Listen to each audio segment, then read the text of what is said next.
graduated from Rowan University in the spring of 2022 with a sports communication and media degree.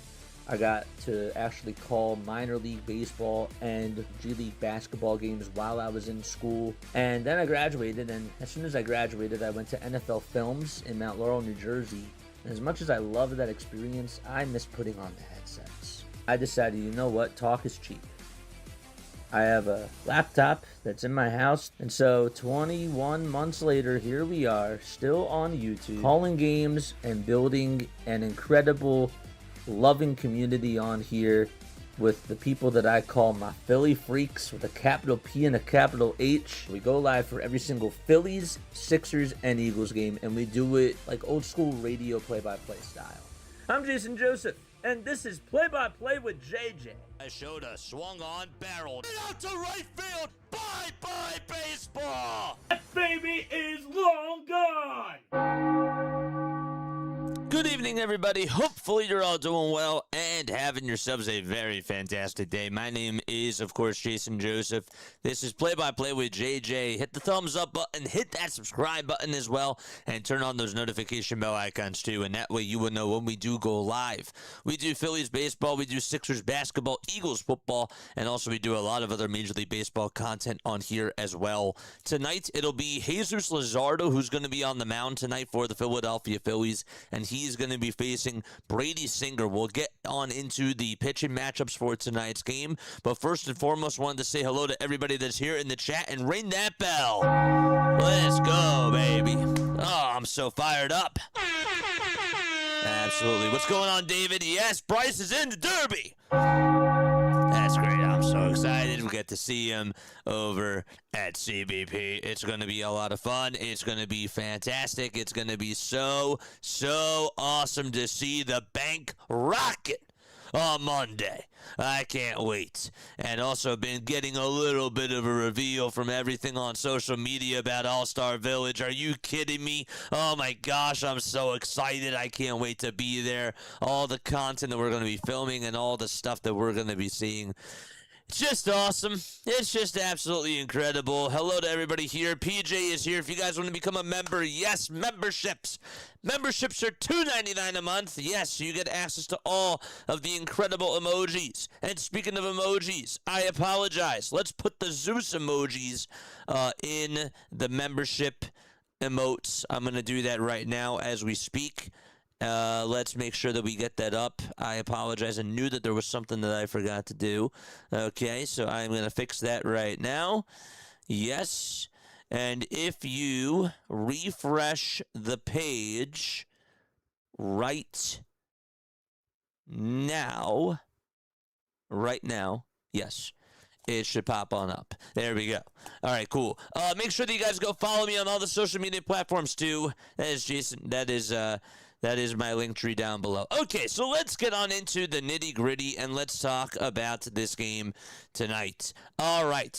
Aaron, thank you so much for the sub, by the way. So the Philadelphia Phillies are coming off of a bad loss, and we've been talking about it for a couple of weeks, and last night we really got to unleash about this whole entire bullpen. I did it during the post-game show. It's been a while since I vented, since I actually got really mad at the team and just let out my frustrations on a post-game show. But last night, it finally got the best of me, and I figured that that was going to be the case yesterday because Zach Wheeler, I expected him to win Game 1.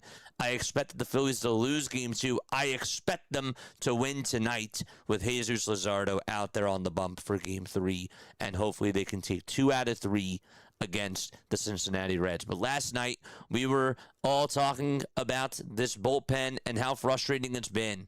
And actually, to add on more to it, Tanner Banks is on the IL today. It was announced that Tanner Banks was going to be heading back over to the IL, and they called up Chase Shugart instead. So that's what ended up happening. Tanner Banks is back on the IL. The Phillies made the announcement earlier today. So that is what's going on. They made the announcement that he's heading to the IL with a strained left forearm. That was the announcement. And yeah, so we'll see how the Phillies do today. But today is all about one person and one person only, and that is Jesus Luzardo. I have loved what I have seen from Jesus Luzardo over his last 5 outings. He has been fantastic. Over his last 5 outings, he actually has been 5-0, and he has a 1.76 ERA. He's been doing a very, very good job for this team. The sweeper looks really good. The 4-seam fastball is also having an uptick in velocity as well, which is really awesome, and it just makes me very, very happy that we're getting this version of Jesus Luzardo. So that is awesome. Tonight, I expect that to continue. In his last outing that he pitched against the Royals, he went 6 innings. He allowed just 1 earned run. He struck out 9 batters, did not walk 1. Didn't even walk a batter in that game on Saturday against the Kansas City Royals, and instead just allowed 4 hits. And I expect that there's going to be some sort of similar performance in tonight's game, especially with a team like the Reds, who does like to chase, sort of like the Kansas City Royals. But yes, so I would like to hear what your final stat line prediction is for Jesus Luzardo tonight. I expect that it's going to be something along the lines of 7 innings, 9 strikeouts, 1 earned run, and 3 hits, and maybe just a couple of walks. That's the type of performance that I'm expecting tonight from the left-handed pitcher. I want him to show that he should be an all-star too. I want him to have that dog mentality tonight. We've been talking about it for a couple of weeks now, actually, and we've said that when he's out there on the bump and he has runners that he has to deal with that are on base, he has this dog mentality. He has this extra gear to him where he just locks on in and he just focuses on the batter and tries to get them out. He's a really good 2-strike pitcher now, and that is what makes him so deadly. So, yes. Final stat line predictions for Jesus Luzardo. Final score predictions for tonight. Who is your MVP? Who's your MVP? Let me know down below.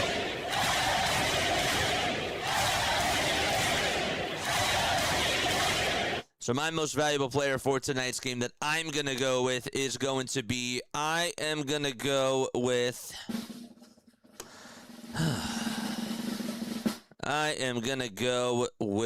Bryson Stott as my MVP. Yes. Bryson Stott is my most valuable player for tonight. I think Bryson Stott goes deep in tonight's game. Bryson Stott is going to go deep tonight, and he is going to have himself a very good day offensively and defensively. So that is my bold prediction as to who the MVP is going to be for this game. So I got Stott as my MVP. My final score prediction for tonight is going to be 5-1 Philadelphia. 5-1 Philadelphia is my MVP, or is my final score prediction for tonight's game. So again, let me know what yours is down below. Aaron, once again, thank you so much for the sub. I appreciate that. Folks, if you are new to the channel, don't forget to like, don't forget to subscribe, and turn on the notification bell icons too, and that way you will know when we do go live. The Phillies are going to be facing Brady Singer tonight. Okay, a little bit about Brady Singer. This guy has a 3-8 record of 5.03 ERA. He's gone 82 1/3 of an inning. He's only struck out 71 batters, but this guy can give up home runs. Over his last 3 outings, he's only given up 3 home runs, but he really has not gone deep for that.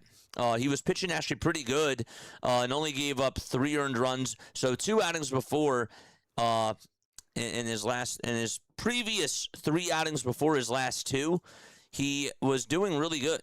He went 18 innings and only gave up 3 earned runs on a total of 11 hits, and his command looked really good.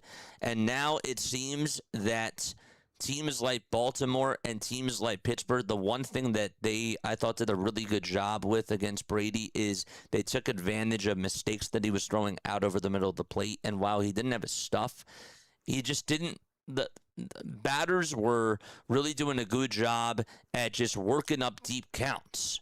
And they did a very good job tattooing his pitches. We obviously saw Ryan O'Hearn do some damage against him. Callahan also had himself a 3-run home run, and Valdez had the RBI ground rule double. So that is where we saw a lot of damage that was done to Brady Singer. And today, I'm hoping that the Philadelphia Phillies can do something similar. It would be awesome to see the big guns step up, Kyle Schwarber, Bryce Harper, and Trey Turner. But I'd like to see Brandon Marsh get out of the little slump that he's in, too.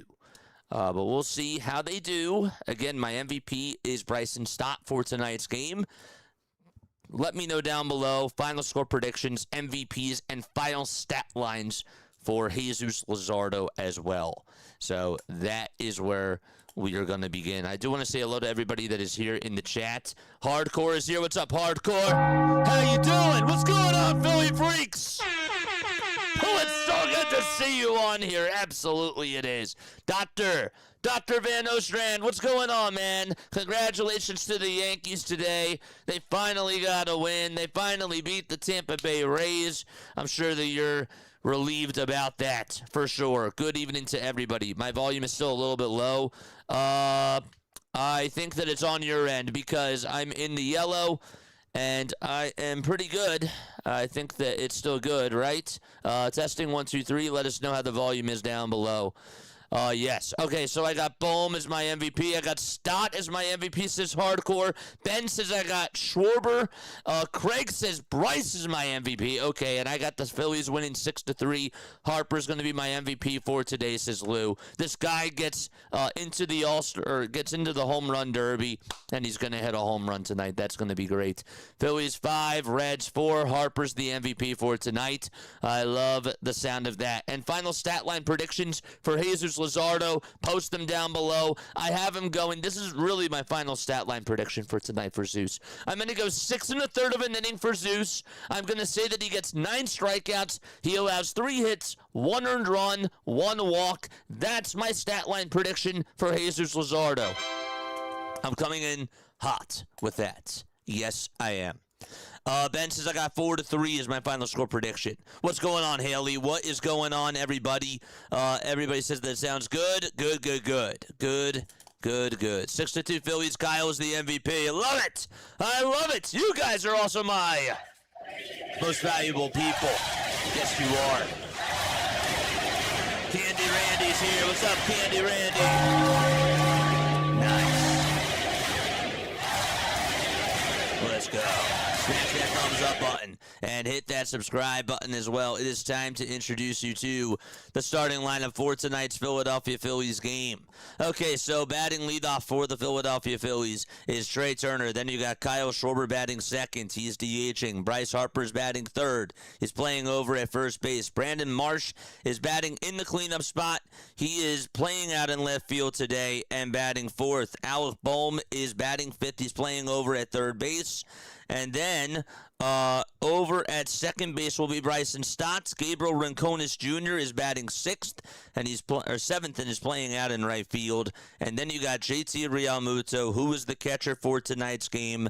Justin Crawford is out in center field, and that is how the lineup wraps up. So again, 1 is Trey Turner, 2 is Kyle Schwarber, 3 is Bryce Harper, 4th is Brandon Marsh, 5th is Alec Bohm, 6th is Bryson Stott, 7th is Gabriel Rincones Jr., 8th is JT Realmuto, and last but not least, in the 9th spot, it is Justin Crawford in the 9 hole for the Philadelphia Phillies, and they are facing Brady Singer, who is ready to go out there on the bump. Terry Francona is the manager for the Cincinnati Reds in his second season as Reds manager. 25th season as an MLB manager. He has 2,075 wins. That's a lot. That is a lot. Don Mattingly, of course, the interim manager for the Philadelphia Phillies. And so Trey Turner is ready to step on in. I don't know if he's ready to step on into the box, but there's Kyle Schwarber grabbing a bat. Getting right in front of the rail. Okay, there we go. So here we go. Brady Singer with his 18th start of the season. He is 3-8. He's gone 82 and a third of an inning. He has a 5.03 ERA, 30 walks allowed, and 71 strikeouts on the season as well. All right, Reds are in their red tops, white bottoms with Reds painted across the chest, outlined in white. Singer has a sinker, a slider, a sweeper, a cutter, and a four-seamer. Batters are hitting .297 against the sinker, .253 against the slider, .262 against the sweeper, .353 against the cutter, and finally .444 against the four-seamer. At home, he has a 3.29 ERA. He is 3-3 in a total of 8 games on the road, though. A totally different story. 9 games, an 0-5 record, and a 6.75 ERA. That is not so good. Nope. So let's hope that the Philadelphia Phillies can get to him tonight and try to get the bat on the barrel. Okay. Phillies are in their gray tops, gray bottoms, with Phillies letters painted across the chest and blue stars above each of the eyes on the front side of the jersey. Then they got the red Phillies letters on the back and outlined. They're actually painted in red. And then you got the jersey numbers below the last names on the back, too. And then you got the white P as the logo on top of the Phillies baseball helmet. It's a red helmet with a white P. And the first pitch, here we go. That's going to be taken down for ball 1.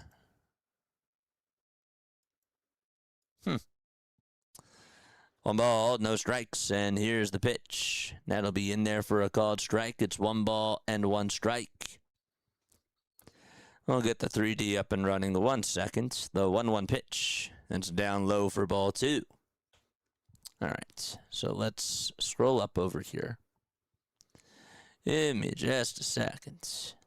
Thought it was working before. 2-1 pitch. Ground ball hit back up the middle, and a sliding stop by the second baseman, and the throw over to first is in plenty of time, and there is out number 1. Spencer Steers over at first. Edwin Arroyo is at second. Ellie De La Cruz is at short, and Sal Stewart's at third. The catcher is Tyler Stevenson. The pitcher is Brady Singer. And then the outfield, from left to right, it's J.J. Bleday in left, T.J. Fradel in center, and Noel V. Marte is playing out in right field today. Okay. I thought that we were allowed that. I guess not. So Kyle Schwarber is up, and the first pitch is going to be taken for a called strike. I guess not. Okay. Now we got it. Let's make sure that we have it correct. No balls, 2 strikes to Kyle. Swing and a miss on the third pitch, and there is out number 2.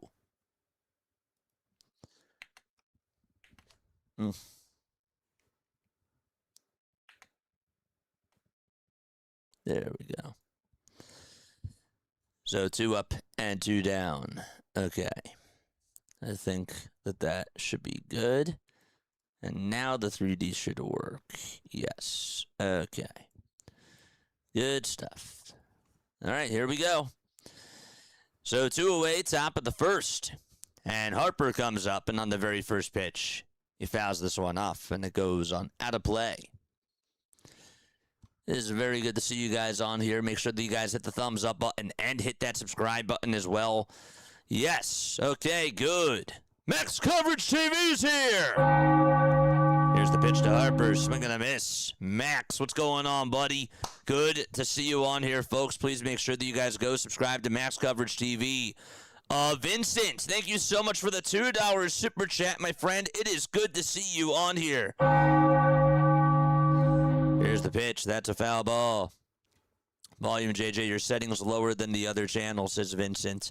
Thank you so much for the $2 super chat, my friend. I appreciate it. I mean, I can turn it up a little bit more. Okay, is that better? Is that better? No balls, 2 strikes. 2 outs, top of the first. The pitch, and a foul ball. I don't know why your super chat didn't appear on here, but thank you so much, man. $2 super chat. Appreciate you, buddy.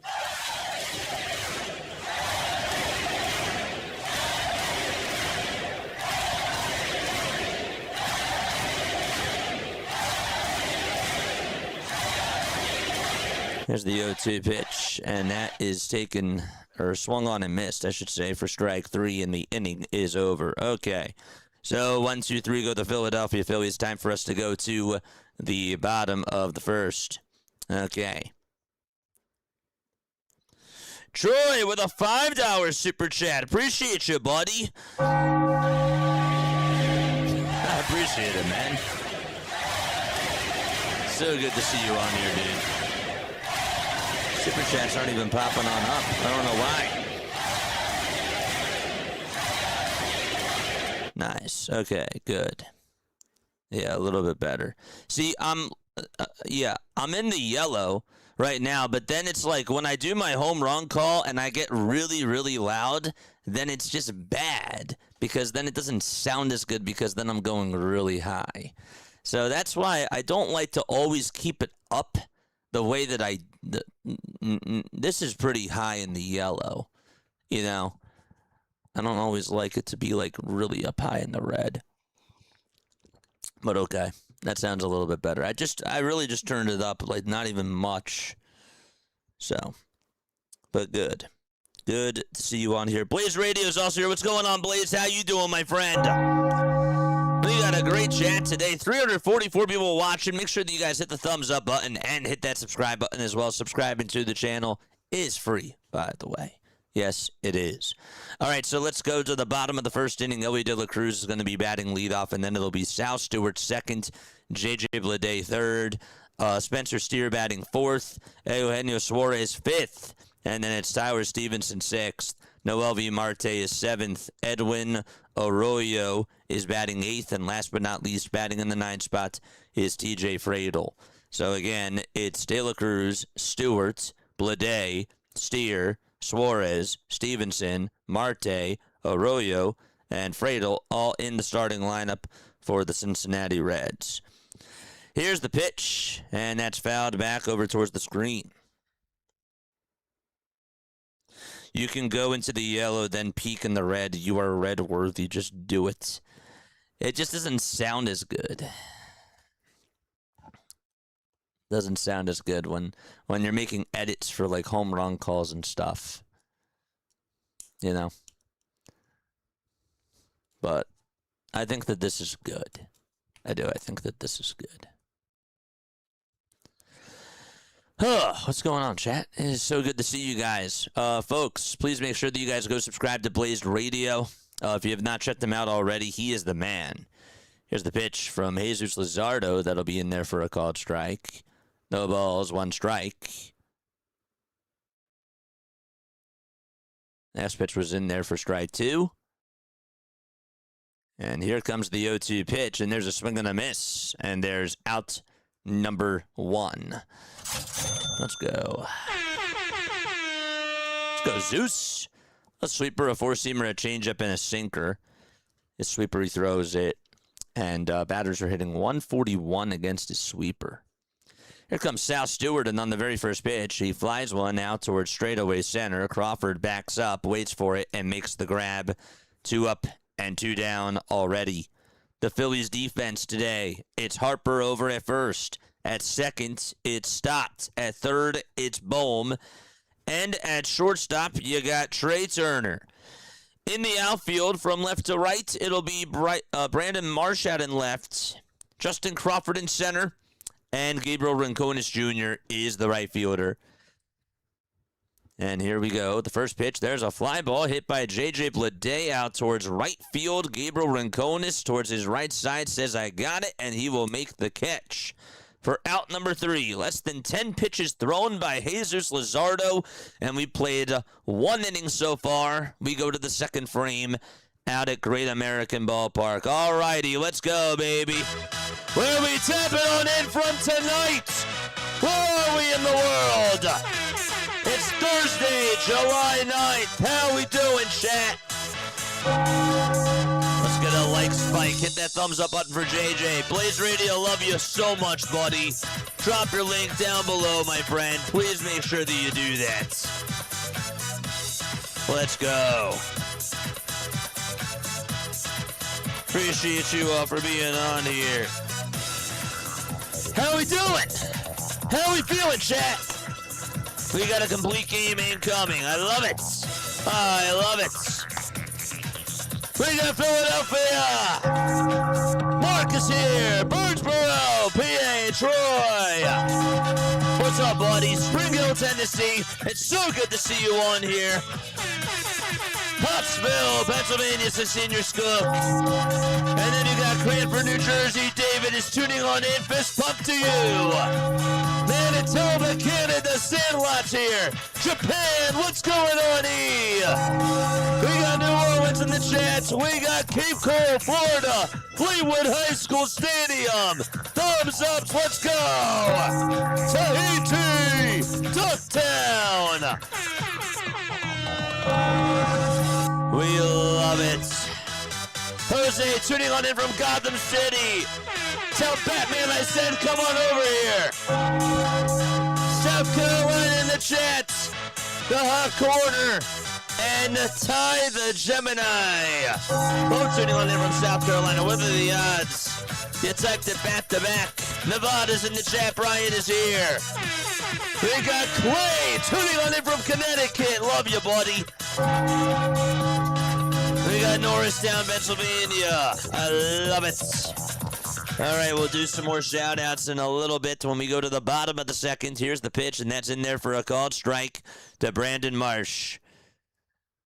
0-1 is the count, and the pitch, and that's down for a ball. Thank you again so much for tuning on in. My name is Jason Joseph. This is Play-by-Play with JJ. 1 ball, 1 strike to top of the second, excuse me. And the pitch to Brandon Marsh. That's a foul ball. And it goes towards the right side and out of play.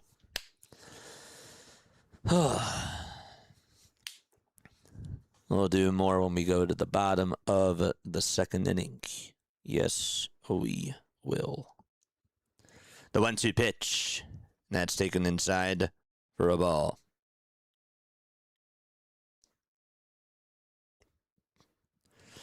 I'm taking screenshots. That's good, because then this is going to disappear. That's what's going to happen. The 2-2 pitch.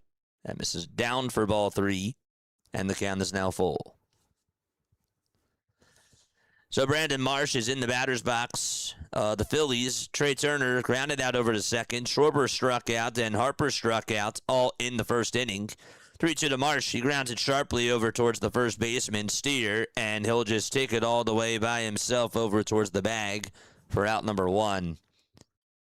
Rounded it over towards that first base line, and Steer just picked it up and took it to the bag for out number 1.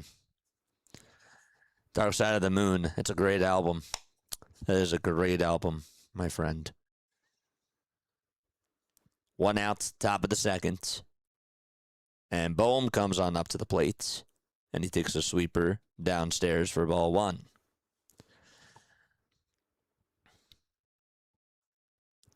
Dallas is here. What's up, Dallas? What is going on, Dallas? Good to see you on here. 1 ball, no strikes. Singer fires, and the pitch is fouled back towards the screen. Brady Singer, as we mentioned before, 3-8 on the season with a 5.03 ERA. The last time that he faced the Phillies, it was last August. He went 6 innings, just gave up 3 hits, struck out 6 batters, didn't walk 1, and also did not allow a run.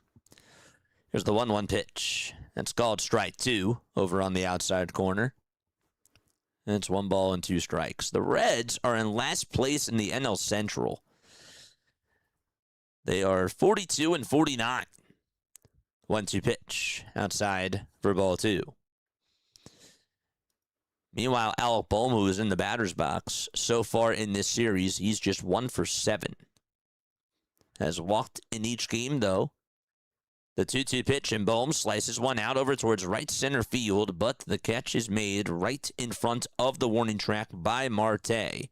And 5 up, 5 down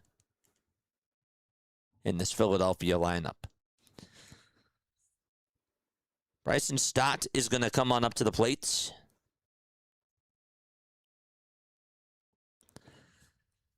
.245 average for Bryson Stott in a total of 87 games, 7 long balls, and 41 RBIs as well. And the pitch to Stott, swing and a miss. Got a slider that was low at 82.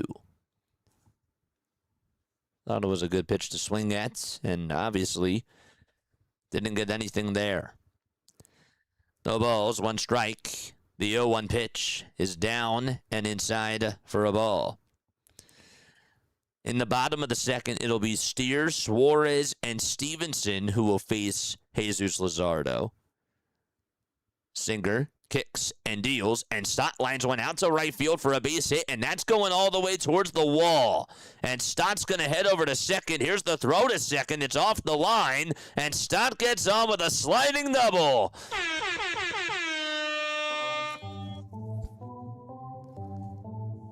Took advantage of a pitch left out over the middle of the plate and just slammed it out to right field.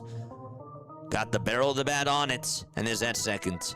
Charge! Nice. Okay, up next is Gabriel Rincones Jr., who over his last 6 games has a .368 average and 3 doubles.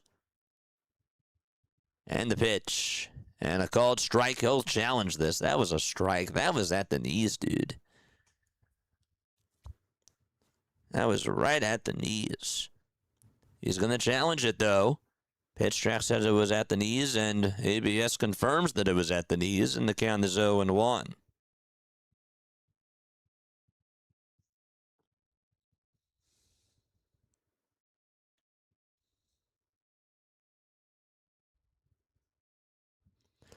The 0-1 pitch. And that's outside for a ball.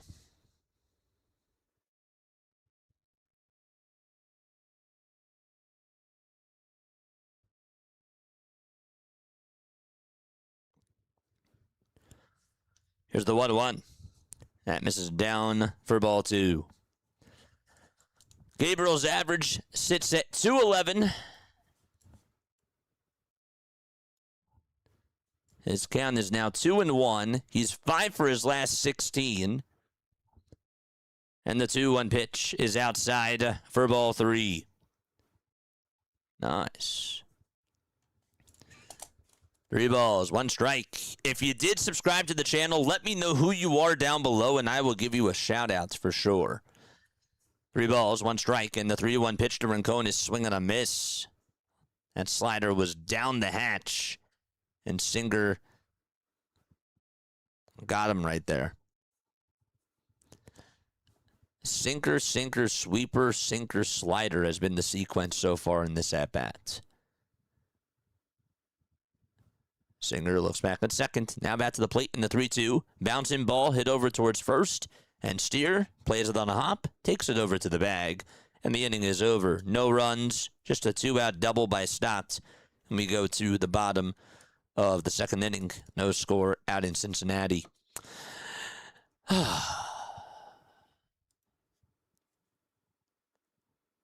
More shout-outs. Where else are we tapping on in from today? Where else are we? We got Hobart, Indiana here. Willow Grove, Pennsylvania, says 7 Wonders. Love it. Good to see you guys. Let's go. Who else do we got? Jamestown, New York, says Jordan. 1, tuning on in from the Dominican Republic. Love it. Pennsylvania by Hazleton. I couldn't see who that was. Franklin, Tennessee. What's going on, William? We got Hobart, Indiana.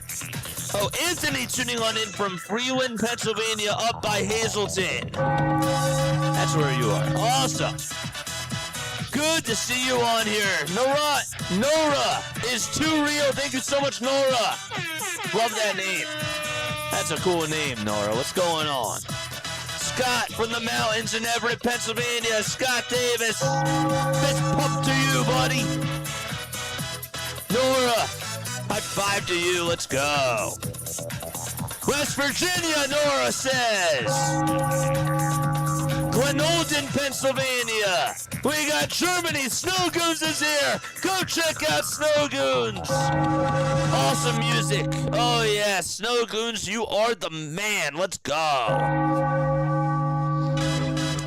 got Boston, Massachusetts. Brian is here. What's up, Brian? Richmond, Virginia, says John. We love it. So good to see you guys. Absolutely. Morrisville, Pennsylvania, says Marianne. And here we go. Here's the pitch, and that's going to be taken at the knees for a called strike. 0-1 is the count. Bottom of the second. The 0-1 pitch to Steer, and it's a called strike at the knees on the inside corner. At 98 miles per hour. No balls, 2 strikes. Steer in the batter's box. Luzardo on the bump. The 0-2 pitch, here it comes. It's down for a ball. Dave with a $5 super chat. Appreciate you, buddy.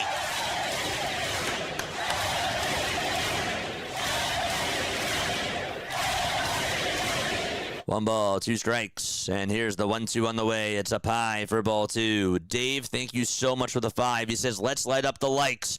Team Philadelphia, and become a member if you haven't yet. Costs less than a cup of coffee for a month. It's $2.99 a month. Cheers, baby. L'chaim. Love it. The 2-2 pitch, ground ball hit over towards third base. Bohm plays it on a hop, throws it over to first, and there's out number 1. So Spencer Steer grounds out over to third, and Gino is up next. For all of you who have super chatted, thank you so much. It really means the world to me. I am so excited for All-Star Village. It's going to be fantastic. Gino is up for the Reds, and the pitch. Here it comes, swing and a miss.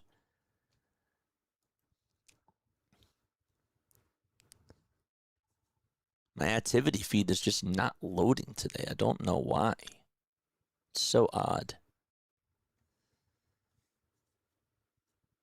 No balls, 1 strike. 1 out, bottom of the second. The pitch. Foul ball. Another $5 super chat. This is from Beast Coast. He wants the MVP chance. Let's go. The 0-2 pitch. It's up high for a ball. 1 ball, 2 strikes. Thank you all so much. 1 ball, 2 strikes. Zeus gets set and fires. Swing and a miss. And there's out number 2. Drop another chair in the chat for Zeus. That's 2 strikeouts. Love it. Well, that's good news. Michigan, they haven't been that great except for the year the win it. I'm not worried about Michigan. Okay. So 2 up and 2 down to start off the second inning. Here comes Tyler Stevenson, and he smokes one past Bryson Stott's way, and it goes out towards center field for a base hit. And there's a 2-out single by Tyler Stevenson on a pitch left up out over the middle of the plate, and he knocks it into center field. Love it. JJ, your chat rocks. You guys are incredible, man. You guys are absolutely awesome. You really are freaks at heart, and that is a good thing. Philly Fever is incredible, and my Philly freaks are even more incredible. The pitch is down for a ball. 1 ball, no strikes to Noelvi Marte. The 1-0 pitch, here it comes. Swing and a miss. The 4-seamer was a little bit high. Couldn't catch up to the 97-mile-per-hour fastball.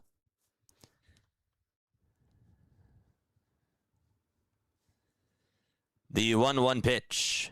Fly ball hit out over towards medium depth right field. Ronconis rocks a little bit back and forth and makes the catch. Really didn't have to take any steps towards that baseball. It was hit directly over towards him, and the inning is done. We go to the top of the third inning. Yes, we do. No score at a great American ballpark. Yes. Can you shout out my sister? She subbed. Her name is Eva Too Real.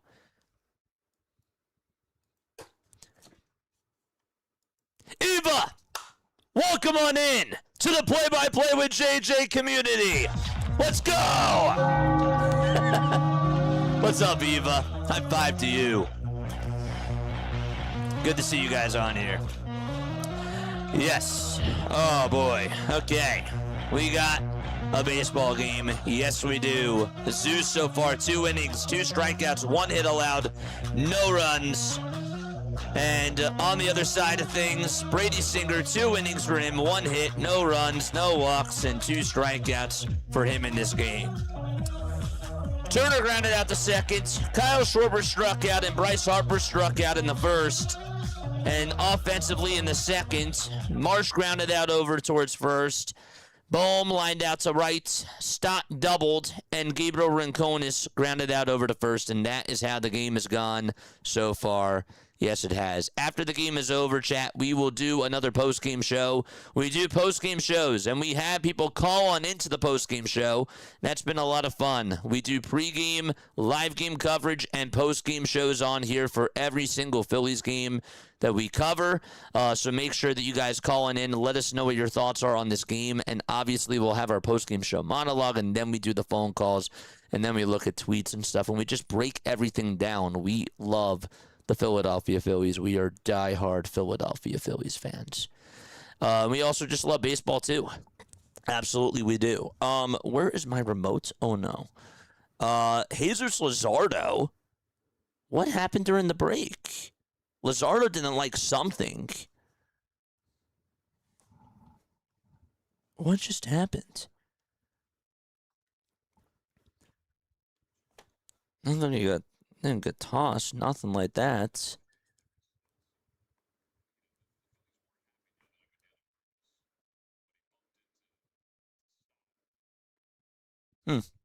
Top of the third, JT is up. I'm sure that we'll hear more about it when we go on Twitter. The pitch is a little bit outside, but it's called a strike, and JT doesn't challenge. Really? That was not a strike.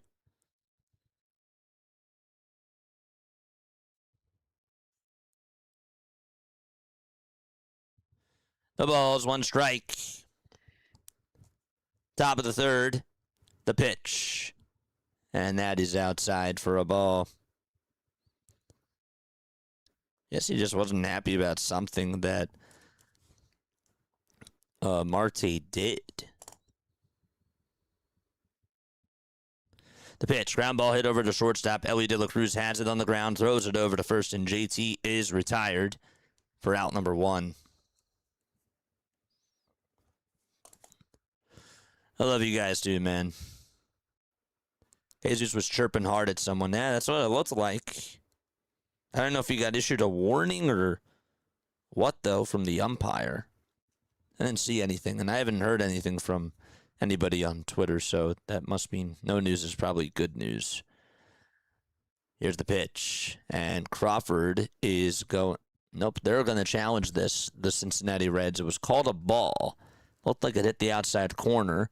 Tyler Stevenson is correct, and the count is therefore going to be 0-1.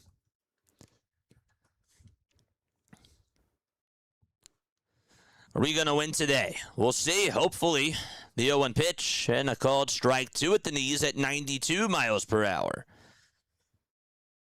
The real question is the bullpen not going to blow it today? The 0-2 pitch. Outside for a ball.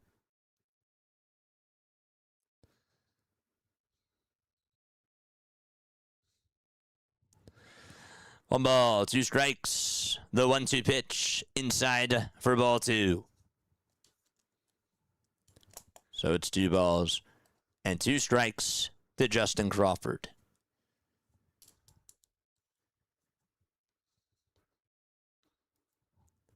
The 2-2 pitch. Crawford flies one out over towards medium depth left field, and the catch is made by J.J. Bleday for out number 2.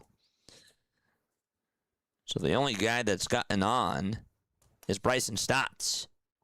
And we flip the lineup card and go back to the top of the order.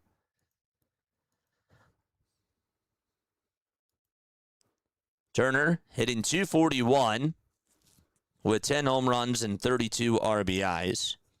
And on the very first pitch, he flies one out over towards center field, and that is caught for out number 3 by TJ Friedl. He hit it off the end of the bat. Friedl had to come running on in, and he got it, and the inning is over. Another 1-2-3 inning. We go to the bottom of the third already at a Great American Ballpark. Arroyo, Friedl, and De La Cruz are up next. Folks, in case you're just tuning on into my channel for the very first time, my name is Jason Joseph. This is Play by Play with JJ. I've been on YouTube for 3.5 years. Yes, I've been calling Phillies games, Phillies, Sixers, and Eagles games on here. And what you get on the channel is pretty much what's in the title, Play by Play with JJ. I do play-by-play for a lot of Major League Baseball games. We did 23 World Baseball Classic games this year. We did 15 March Madness games. We also covered the Sixers, the Eagles, and the Phillies, and we've done at least 45 non-Philly games as well. We also do this thing that's really cool. We did another episode of it last week. It's called MLB Diamond Zone. If you're like really into fantasy baseball, or if you're really into sports betting, Diamond Zone is basically like it's like NFL Red Zone, but it's for baseball. And we do not miss any single pitch. We do not miss a pitch, and it's really awesome to just be able to tune on into it because it's really easy to follow along. We don't miss a home run, we don't miss a grand slam, and we cover every single game. So like we're pretty much calling whatever games are on the slate, and we're not missing a beat on any of the action or on any of the pitches. It's so cool. So make sure that you guys go check that out. One of the mods will drop the link to that down below. Also, please feel free to go follow me on the social media platforms as well. Not only do I post on YouTube, but I also post on TikTok. I also post on Twitch and all the other social media platforms as well, including X and Instagram too. And then last but not least, if you guys want to send me an email, you most certainly can. If you guys want to sign on up for my newsletter, it is jasonjosephonair@gmail.com. And also, if you guys want to send stuff to the P.O. Box, every Wednesday we do P.O. Box openings in the 5th inning. The P.O. Box is Play-by-Play with JJ, P.O. Box number 6, Gibbsboro, New Jersey, 08026 is the zip code. Yes. Here comes Edwin Arroyo, and the first pitch will be in there for a strike. Zeus fires, and it's down for a ball. The mods will also post the link to the email as well down below, and the P.O. Box address too. If you're like, well, JJ, maybe you want this, or maybe I should send this over to you because I think that you would like this. Do it. Absolutely do it. Next pitch, foul ball. And it goes on out of play. And we do openings. We open gifts every Wednesday during the 5th inning. Also send me letters. Letters are really cool. 1-2 pitch. Here it comes. Swing and a miss. Excellent sweeper thrown by Jesus Luzardo. And that's his 3rd strikeout of the ball game. Actually got a very heartfelt email today. And it was just so awesome just to be able to read that. You know, when you have people that write you messages and send you, like positive reviews, it is always a very, very nice thing. And it touches my heart. Especially because you don't know who's tapping on in, what their story is. First pitch is taken for a ball to TJ. And the second pitch, he foul tips it. And the count is 1-1. TJ Friedl, I don't think that Reds fans expected him to just get off to a bad start like he has this year, but he has just not been just has not been so good. I mean, he did get injured and then he was on the IL and then came back on the 28th, but still has not really done anything. He's just 3 for his last 26 ever since returning from the IL. The pitch. That's a foul ball. 1 ball, 2 strikes. Zeus with 25 pitches so far. Friedl steps on out of the box. No score out in Cincinnati, Ohio. The 1-2 pitch. Swing and a miss. He struck him out. Let's go. That was a sweeper that just kept running outside and low. Nice play there. And a good pitch thrown by Jesus Luzardo. That was nasty stuff. Here comes Ellie De La Cruz batting on the right side. And he looks at a sweeper that is inside and low for ball one.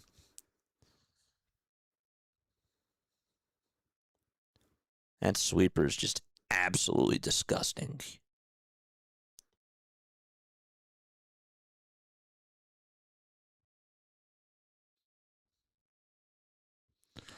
The 1-0 pitch. Didn't get the call there.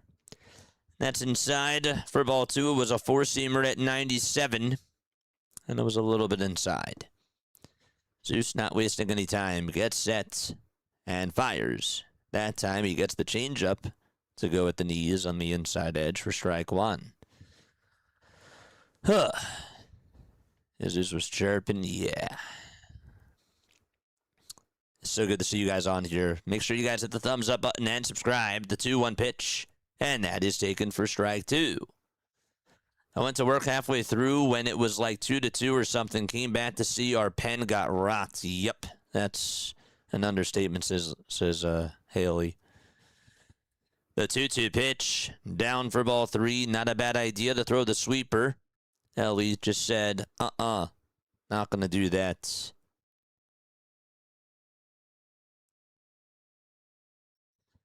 The 3-2 on the way. Swing and a miss. Struck him out.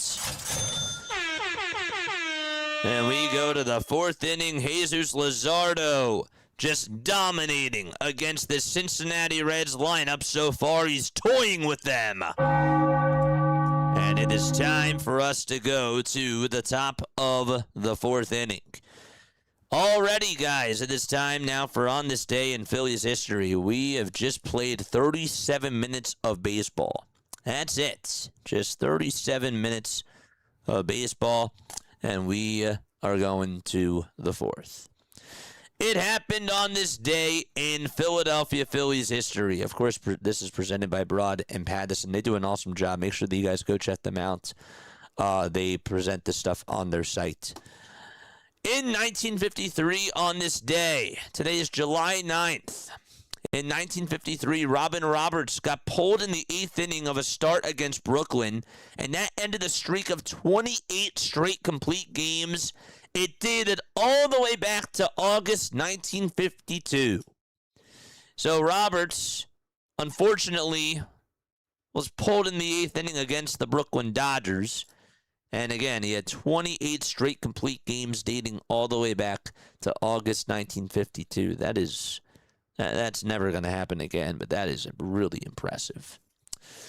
In 1967 on this day, Dick Allen hits a home run 15 feet over the 40-foot high center field wall at Connie Mack Stadium to help lead the Phillies to what ended up being a 4-3 win over St. Louis. So both of those things have happened on this day. That's actually a pretty cool one. I like that one a lot. And we'll do some more when we go to the bottom of the fourth inning. Yes, we will. Trying to see anything trade-wise that happened on this day. Nope. Here comes Kyle Schwarber, top of the fourth. No score.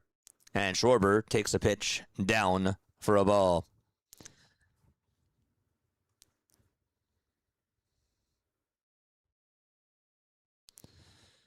One ball, no strikes.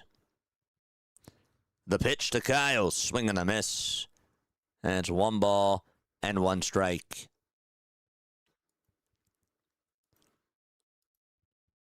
Schwarber on the road this year, batting .240 with 13 homers and 24 RBIs.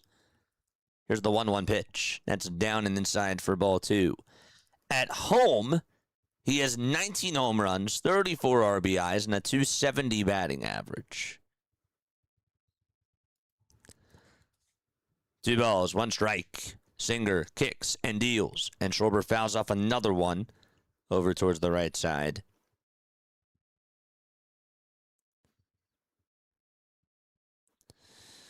Miz is facing Paul Skeens on Sunday. Wow, that'll be a really good pitching headline. The 2-2 pitch and a called strike 3 on the upper tier of the zone. Schwarber looked at the sinker, and we have 1 out in the top of the 4th inning. Just got him right there looking at the Phillies letters.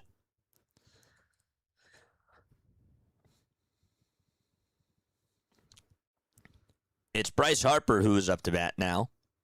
And Harper swings and misses at the slider. That thing is moving very well out of the hand of Brady Singer.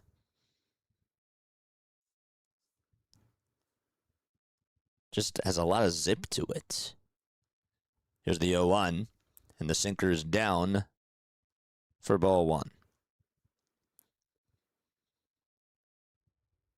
We got 561 people tuning on in. Shantae is here. What's going on, Shantae? The 1-1. Harper grounds this one over to first base, backhanded by the first baseman, and the flip back over to Singer is in plenty of time. So Steer makes it a 3-1 putout. Harper's 0 for 2. And up next is Brandon Marsh. Singer just has 49 pitches. That's it. We're at 185 on the likes, 535 people tuning on in. Let's go. Hit that thumbs up button. We're trying to get to 500. And a timeout is going to be called on the hill here.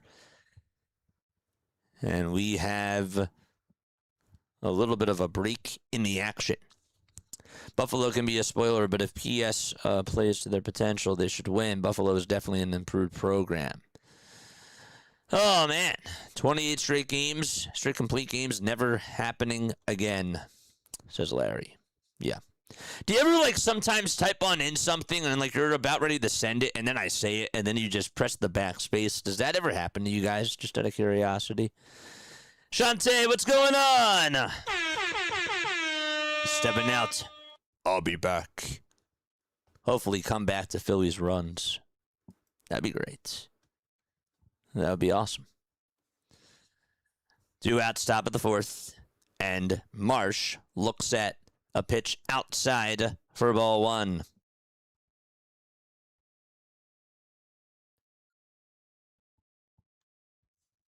Marsh is hitting .305. The 1-0. Flied out over towards center field. And Fredo backs up, waits for it, makes the catch. And there is out number 3. Time to go to the bottom of the 4th. Sal Stewart, J.J. Bleday, and Spencer Steer are all going to come on up to the plate. Haley says all the time, wait, really? Really? That's funny. Very often, says Leonard. That's so funny.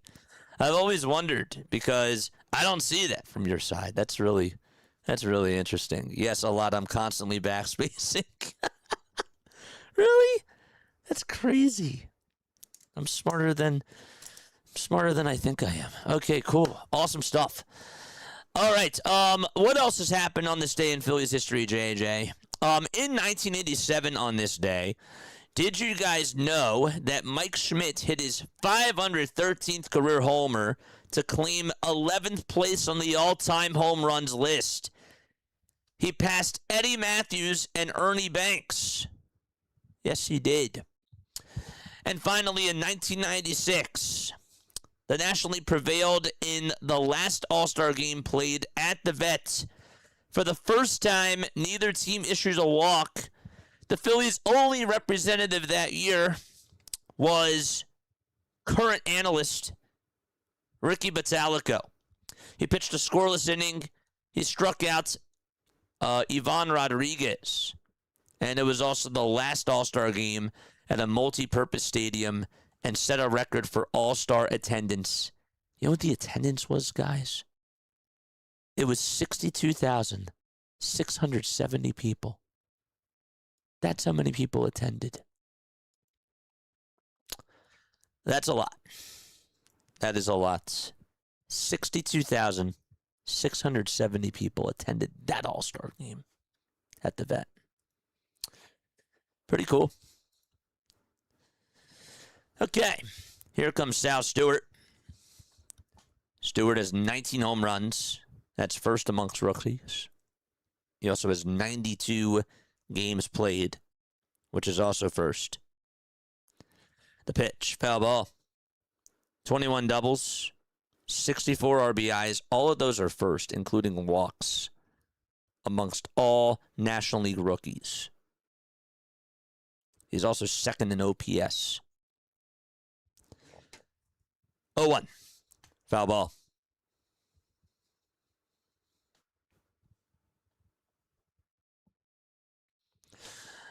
No balls, 2 strikes.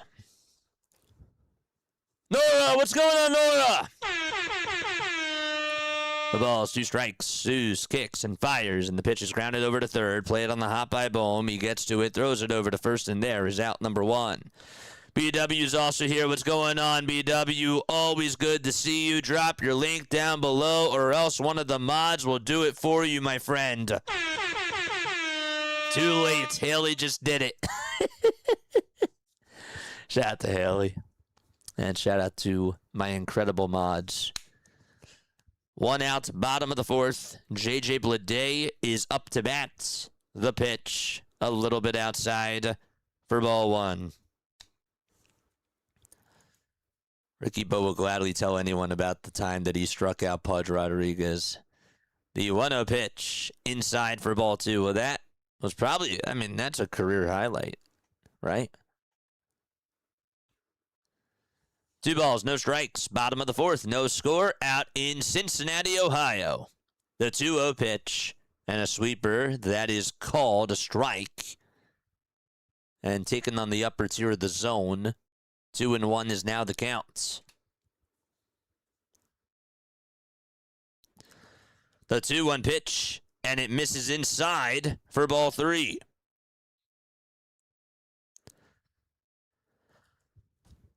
Phillies today so far, just 1 hit in 3 innings.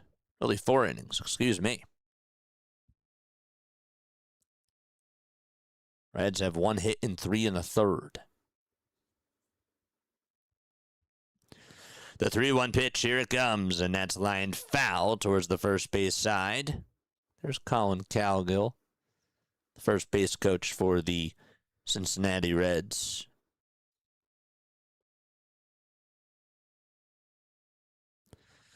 Three-two pitch, and a cold strike 3 on the outside corner. Freeze frame with the sweeper. Drop 6 chairs in the chat. Siéntate.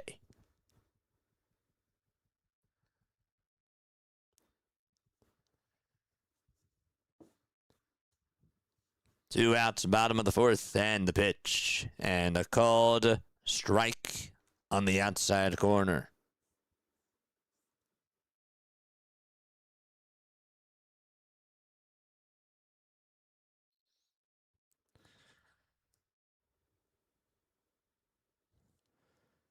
Next pitch, and that is going to hit him. And we have a runner over at first base.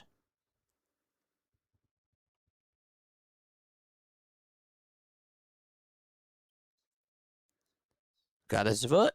It did. Got his front foot. Hit the shoe tops. A 2-out hit by pitch.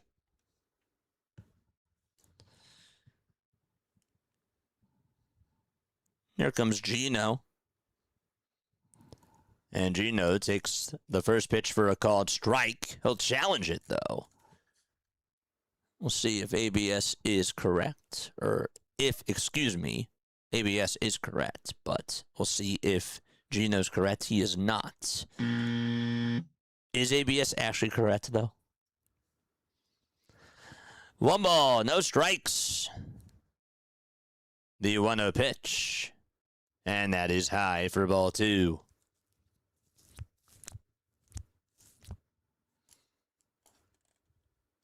And by the way, he was correct. 2 balls, no strikes. Because it was called a strike. And he challenged it, so he was correct. 2-0 pitch. It's in there for a strike on the inside corner. The 2-1 delivery. Here it comes. Swing and a miss. And it's 2-2. Head-to-head in 3 weeks, JJ. My side is going to have to treat it like it's our World Series, says BW. I mean, do you have to treat it like it's your World Series? Just kidding. The 2-2 on the way. Swing and a miss. Struck him out. Make it another strikeout for Jesus Luzardo. He has 7 strikeouts in 4 innings of work. Drop those chairs.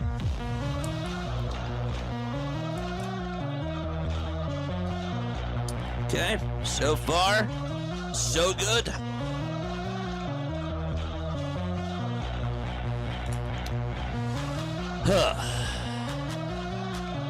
That's too funny, JJ. What did I say?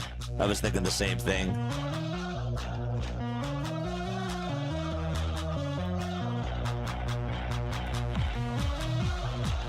Just poking fun at Ricky Bo because he told it a few times on the air. Well, it's a good story. It's a good story. That is a good one. All right, so it is time for us to go to the top of the 5th inning. Again, folks, my name is Jason Joseph. This is Play-by-Play with JJ. We go on for Phillies baseball. We do Sixers basketball and Eagles football. Guys, okay, I am going to All-Star Village this weekend. Yes, I am. I'm really excited. I don't know if you guys have seen the social media clips that have been out about what's already at All-Star Village, but I am so looking forward to going to that experience. It's going to be so much fun. If you are going, and you're like, JJ, I'd like to see you, please email me. Please email me, jasonjosephonair@gmail.com. I am going on Saturday. I might also be going back on Tuesday.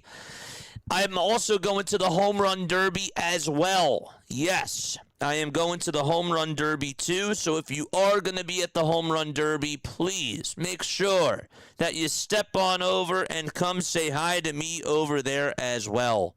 So email me. I will give you more information if you do email me and if you're going to be there. I would love to meet you guys. I would love to see you. I really would.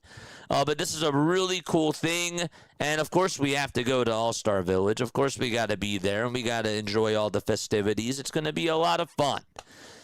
So here we go, top of the 5th. And here's the pitch, and it's just called a strike. Looked a little bit outside. And the count is 0-1 to Alec Bohm.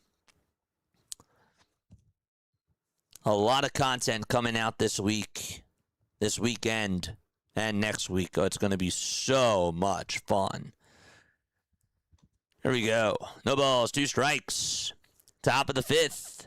Nobody on. 5 seconds left on the pitch clock, and the 0-2 pitch is down for a ball.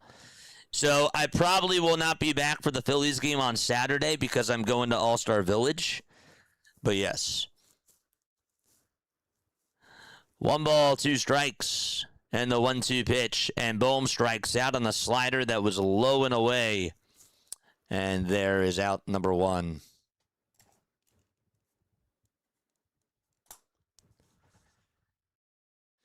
Larry, don't give me ideas. I'll be at All-Star Village on Monday and Tuesday. I'm going to be at the Future game. Oh, you're going? Oh, wait. You're going to All-Star Village Monday and Tuesday. And you're going to the Future game Sunday. All right, yeah, hit me up. Email me. I might be going back on Tuesday. The pitch. That's in there for a called strike. I can't wait to film all the content over there. The 0-1 pitch. Line drive hit out over towards left field, and that is caught by J.J. Bleday.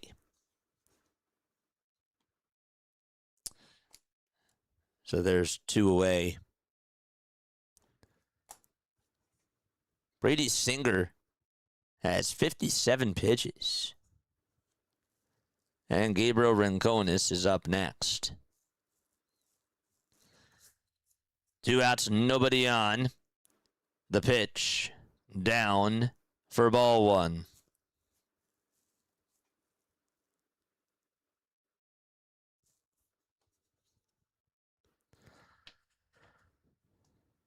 The 1-0.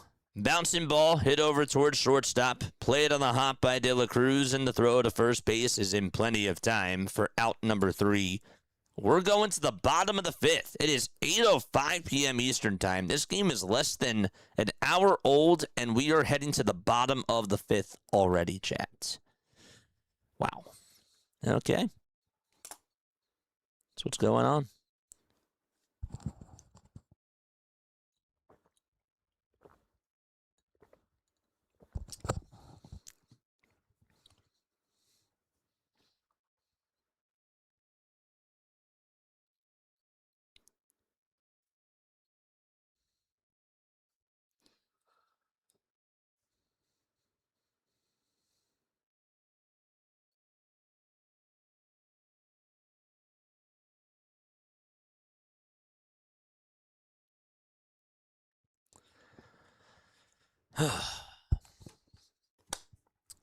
If we actually take a look at the MLB standings right now, that's what we'll do.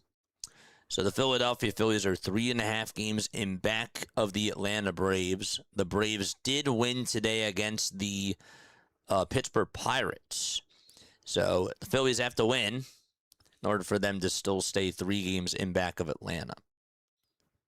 The Marlins are also 3.5 games in back of the Braves too. They lead at 6-1 in the top of the 5th against the Seattle Mariners. Mariners really been struggling in that series. So that is where things stand. The Phillies are tied with the Marlins for that second wild card spot. And again, second place in the NL East as well. Phillies are also 1 game in back of the Chicago Cubs for that top spot in the NL wild card race. So here we go to the bottom of the 5th. No score at a Great American Ballpark. It's been really good pitching from both starting pitchers today. Brady Singer, 5 innings, 1 hit allowed, 4 strikeouts, and no walks. And for Jesus Luzardo, 4 innings, 1 hit allowed, 7 strikeouts, no walks for him either.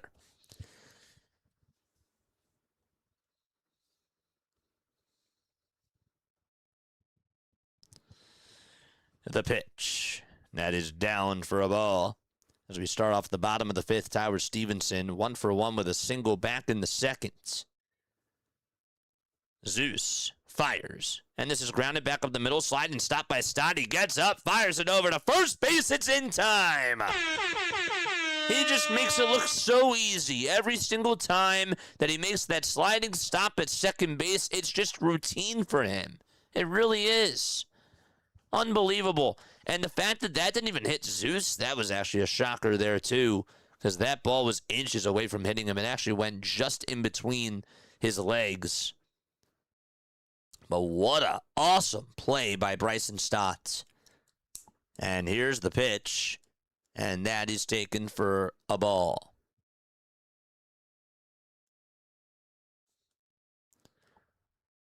It's Noelvi Marte's turn. The 1-0 pitch, and that is down and inside for ball 2.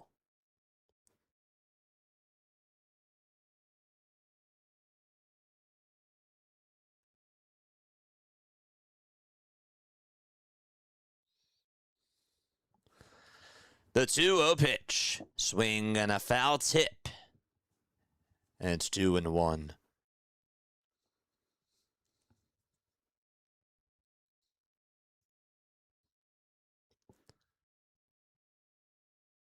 Still got 560 people tuning on in.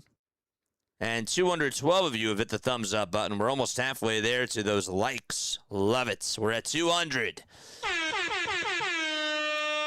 2 balls, 2 strikes. Bottom of the 5th. And 1 away. Noelvi Marte is in the batter's box. Jesus Luzardo. The last time that he actually faced the Reds, he went 6 innings and he struck out 5. He did allow 2 earned runs in that game, and he was credited with the loss. At the time, it was his 4th loss of the season. 2-2 is the count. If you did subscribe to the channel, please let me know down below. None of my activity feed notifications are working. The 2-2 pitch outside for ball 3.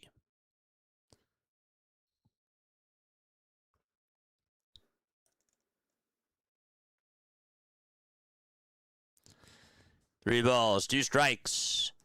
1 away, bottom of the 5th. The payoff pitch, here it comes. It's up high for ball 4. And that's the first walk issued by Jesus Luzardo.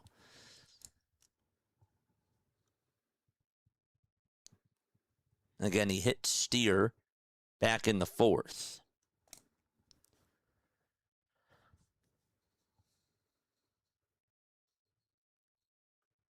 Gary, what's up, Gary? Good to see you on here, man. Appreciate you for stopping on by.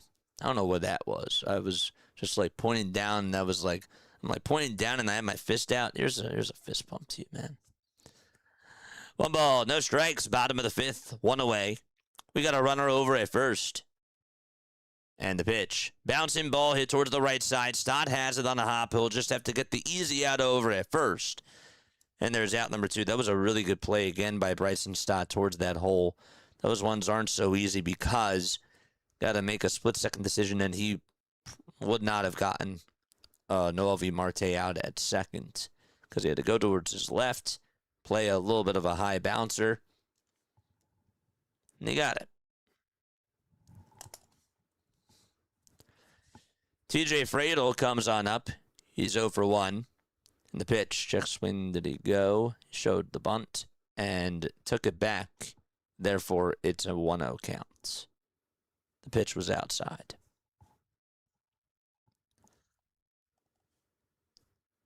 Zeus gets set. Looks back at second. Now back to the plate in the 1-0. Swing and a miss.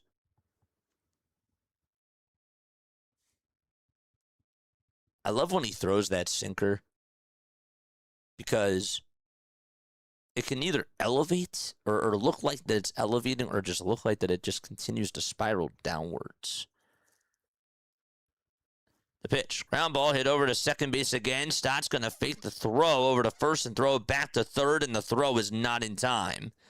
It's going to be an infield single by TJ Fradel, and Ellie De La Cruz is going to come on up. It's too bad because they were playing him over towards the right side of second base, and then Stott did a throw fake over to first and then threw it back over to third. Bohm was ready to catch it, but obviously Marte got back to the bag in plenty of time. A ground out to second, a walk, another ground out to second, and an infield single, and here comes Ellie De La Cruz with runners at the corners. And he punches the first pitch foul towards the third base side. Where is our offense? I hear you. I hear you. Our offense has to step up. Zeus has been great so far. Offense has got to get things going. The 0-1, here it comes. Ground ball hit over to shortstop. Turner has it, flips it over to second, and the inning is over. 6-4 fielder's choice. We go to the 6th inning. No score at a Great American Ballpark. Just 3 hits in this game. 2 by Cincinnati and 1 by Philadelphia. And we go to the 6th inning. Folks, again, please make sure that you guys hit the thumbs up button and subscribe to the channel as well. Yes, yes, yes. Butterfly's here! It is good to see you, Butterfly. Absolutely it is. Yes, indeed it is. Make sure that you guys go check out Butterfly. She is incredible. She is outstanding. Oh, man. Thank you so much for being on here. It's always so good to see you. Hopefully the weather is good out in Texas. Yes. Okay. Yeah. Now it is time, of course, for us to do our out-of-town scoreboard checkup right now. So, okay, games that finished earlier today. The Guardians, they won 5-2 against the Twins. Gavin Williams got the win. Rojas got the loss, and Smith got his 27th save of the season. The Orioles did beat the Chicago Cubs by a final score of 3-2. The Mets won 7-3 against the Royals. The Braves also won 10-5 as well against the Pittsburgh Pirates. The Red Sox won 2-1 against the White Sox. And then the Yankees absolutely slaughtered Tampa Bay today by a score of 12-4. Other games currently going on at this moment in time. The Brewers are up 2-0 against Logan Henderson. and the St. Louis Cardinals. The Angels and the Rangers are going to the bottom of the first with no score. And then you got the Tigers up 3-1 against the Athletics at home at Comerica Park. And then you got the Marlins up 6-2 against the Seattle Mariners. That game is currently in the bottom of the fifth. Later tonight at 9:40, it'll be Diamondbacks and Padres. Merrill Kelly versus Griffin Canning. And then the Rockies play the Giants. Feltner versus Wisenhunt is the pitching matchup for that game. Here comes JT, and he looks at a pitch that's taken for a ball. Brady Singer comes set and fires. And it's down in the way for ball two. Got to work up his pitch count in this inning. Make this guy throw strikes. 2 balls, no strikes. The 2-0 pitch and a called strike at the knees on the outside edge. In the bushes, looking his back. Your Dodgers are off today, huh? Your Dodgers are off today. What's going on, buddy? 2 balls, 1 strike. Top of the 6th. No score. Singer kicks and deals. Swing and a miss.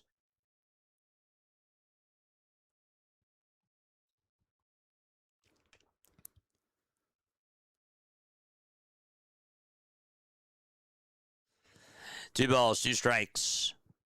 The 2-2 on the way and a called strike 3 on the right at the knees towards the outside edge.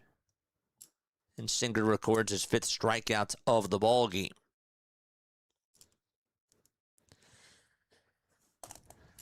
It's been a lot of 1, 2, 3 innings so far today. Hopefully that trend does not continue. 1 away, top of the 6th. The pitch to Crawford, and he slaps this one out over towards left field. Unfortunately, it's caught on a rope by J.J. Bleday. J.J. Bleday makes the catch. And 2 up and 2 down.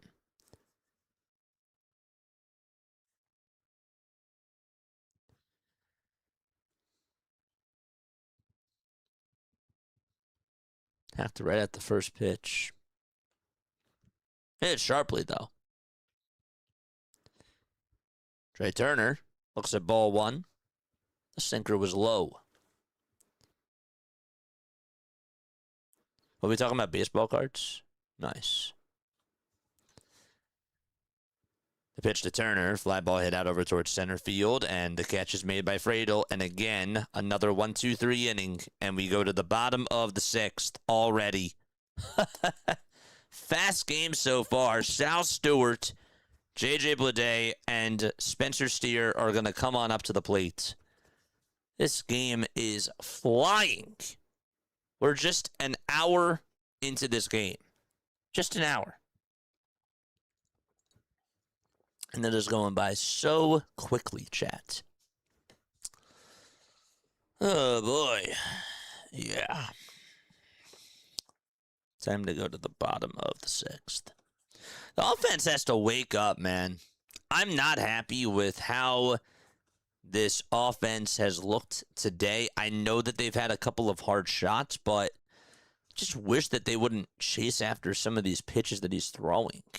And again, like, his slider looks really good, but I just want to see them make some sort of contact and just find ways to get on base. It's a little bit annoying. Brady Singer's at 68 pitches through 6 shutout innings. It's as good as his slider is played, says Charlie Goldsmith. He's getting a ton of swing and miss with it, and he is. But, wow. Wow.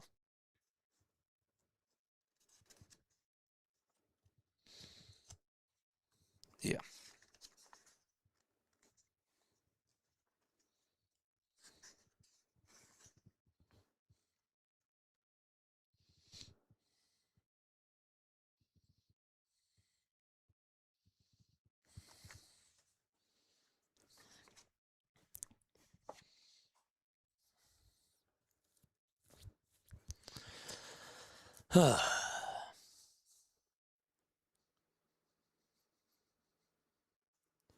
Bleday's from Danville, Pennsylvania.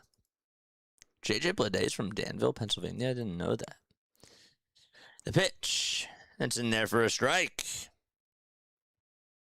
13 batters in a row retired by Brady Singer.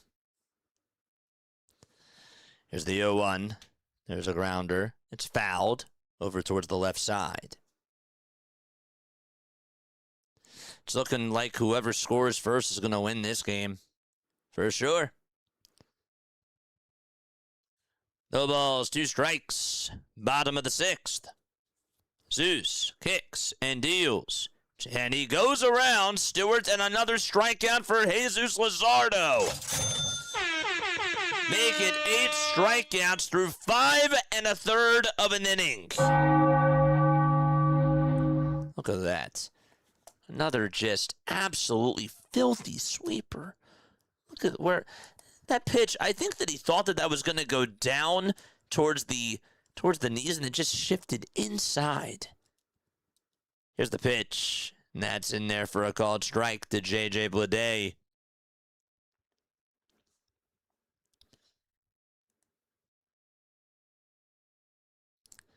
No balls, 1 strike. Bleday is 0 for 2 with a flyout and a strikeout. And here's the 0-1. And it misses outside for ball 1.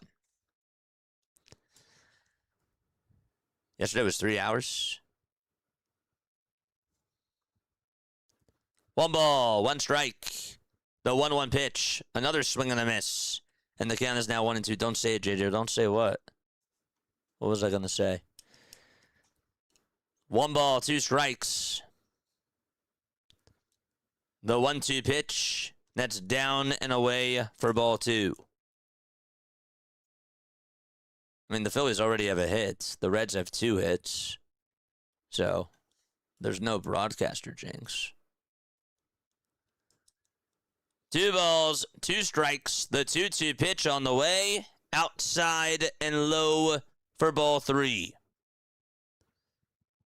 Bleday is swinging at nothing, my word. Loke says, I think it's over for the Phillies. Yeah, it's scoreless. The game's done.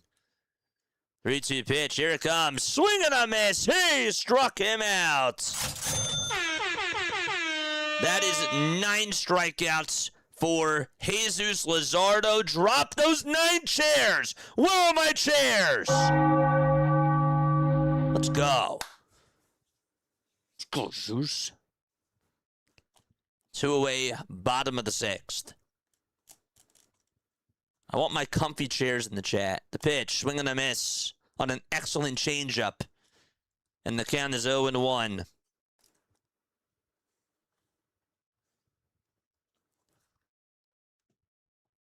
No balls, 1 strike. The pitch, outside for a ball.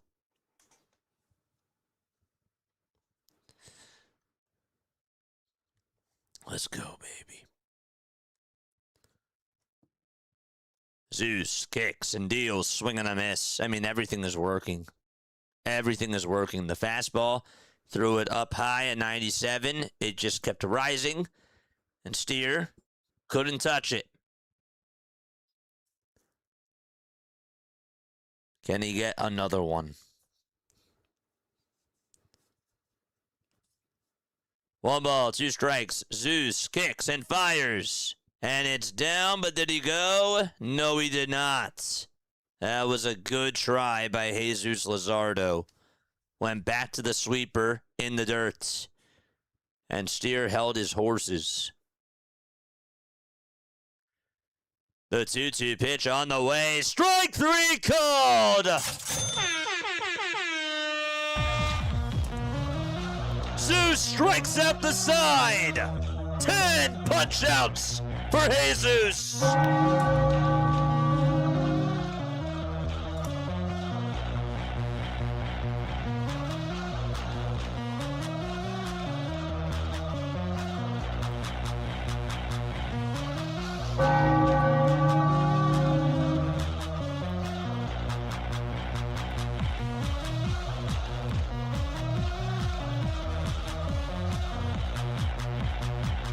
Let's go! love good pitching. Oh, yes, I do. I know that some people don't like high scoring, don't like low scoring offensive games, but man, I love good pitching. Oh, yes, I do. There's a lot of strategy to it. There's a lot of drama, in my opinion. I love me high-scoring baseball games, but when you get good pitching from the both sides of things, oh, it's awesome. It's awesome. Cheers. L'chaim.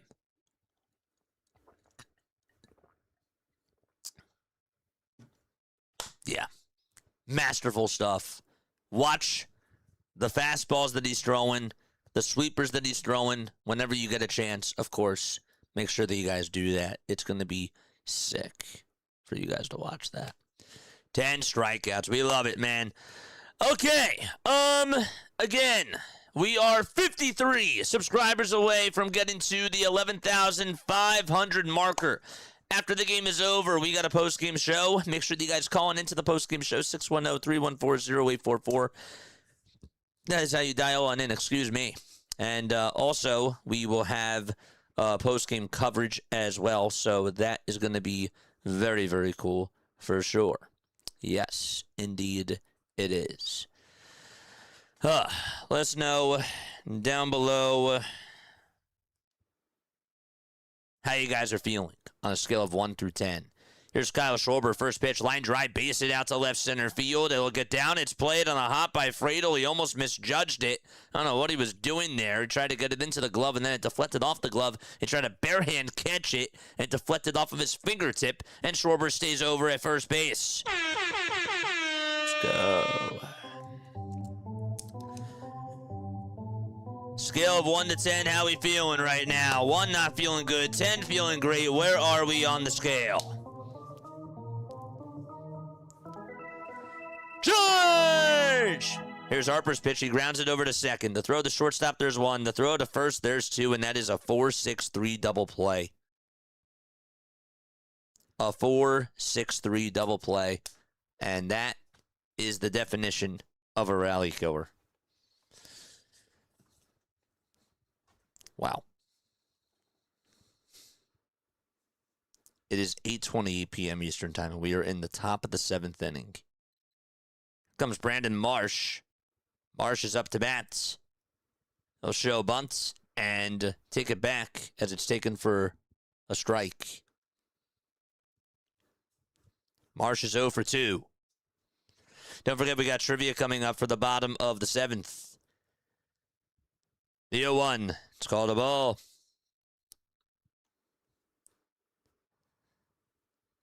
Singer is not this good. He has a 5.03 ERA. Well, he's looking pretty good today. His sliders looked pretty good out there. 1-1 pitch, line drive, base it out over towards right field. And Brandon Marsh gets on with a 2-out single. So he's over at first. Let's go, baby. George! And now Alec Bohm is going to come on up to the plate. Hit that thumbs up button and hit that subscribe button as well. Here's Bohm, 0 for 2 with a line out and a strikeout. The pitch to Alec, and it's a called strike on the outside corner. No balls and 1 strike. We got 590 people locked on in. Hit that thumbs up button and subscribe to the channel. We're at 653. We got 253 likes. Let's go! The 0-1, it hit him. And Bohm's going to go on over to first base, and that puts runners at first and second.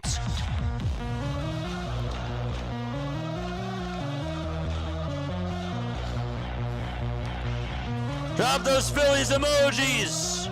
Let's go!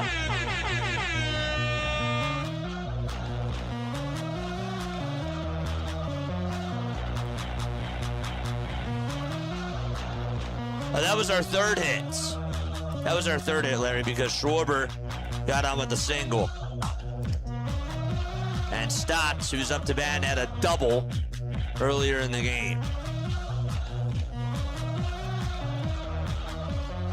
Here's the pitch, and that's in there for a called strike.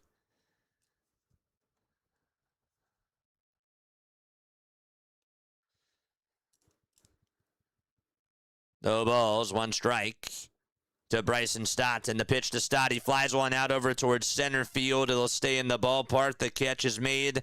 And we go to the bottom of the 7th inning. No runs, 2 hits, 2 men left. And we go to the bottom of the 7th already out at Great American Ballpark.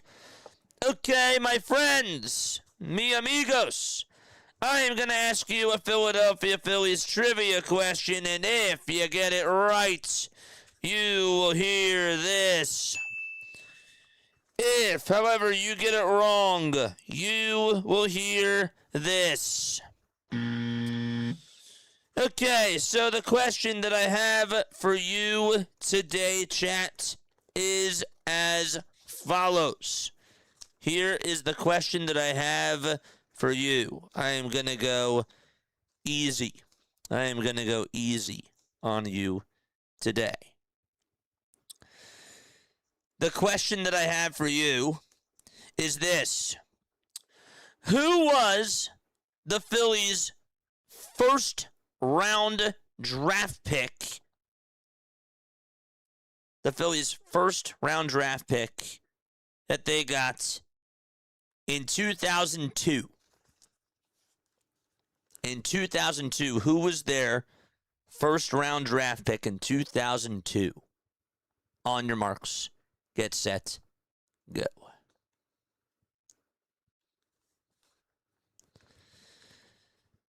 All right, let's go. Answer them. Fire away. Fire away, chats. First round draft pick in 2002. Howard Hamels. Hardcore got it. He was the first one to get it. Got it. Cole Hamels was the 15th overall pick. Yes, he was. He was the 15th pick. Good for Hardcore, man. Good for you. Was that a total guess, or did you actually know that? That's cool. Craig got it, too. And everybody else that got it, congratulations. Jay in Gaming, what's going on, dude? Good to see you on here. Here's the pitch. That's taken for a ball. 1 ball, no strikes to Gino. Luzardo gets set at the Phillies letters. Kicks and fires. And the 1-0 is fouled away. Cole Hamels is correct. Mr. Hollywood. Love it. 1 ball, 1 strike. The pitch. Check swing to go. Says the first base umpire. 2 balls, 1 strike.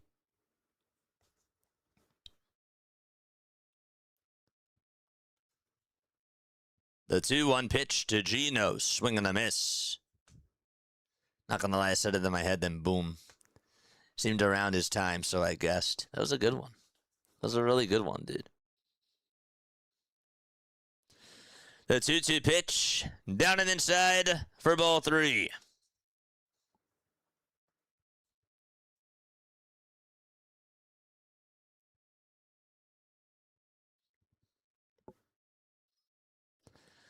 Three-two, here it comes, and that's taken down for ball 4.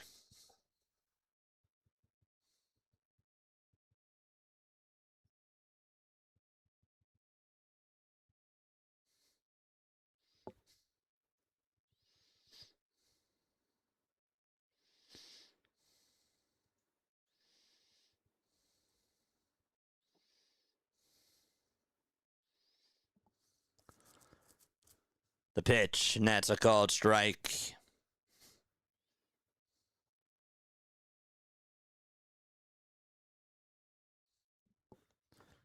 Nothing and 1 is the count.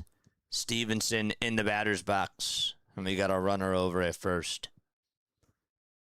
The 0-1 down and inside for a ball.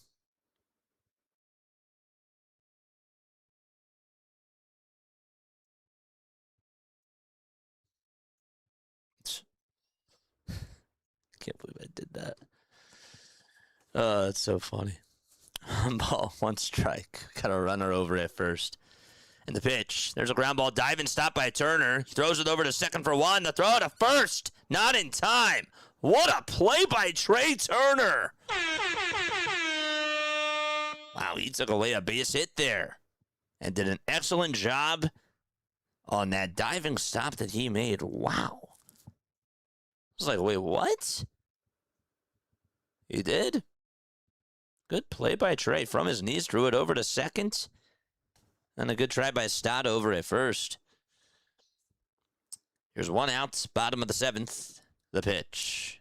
It's popped up. And it's a foul ball, and it goes on out of play. No balls, one strike, bottom of the seventh.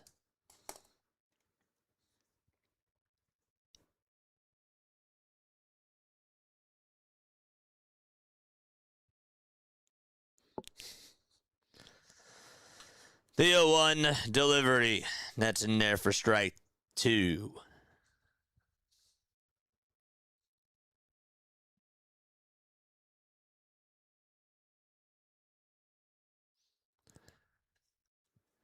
Let's go! If you did subscribe to the channel, let me know down below.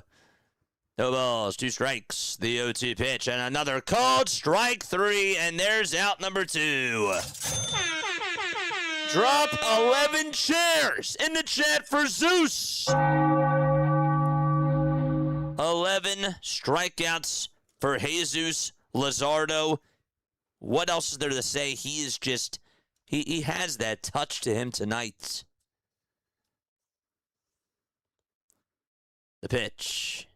And that is inside for a ball.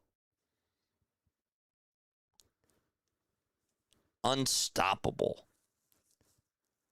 Arroyo in the box. 0 for 2. The 1-0 pitch. Swing and a miss. A changeup at 86 miles per hour. Cotham is over on the phones. Zeus has 92 pitches. They got to get a run, at the very least, in the 8th inning.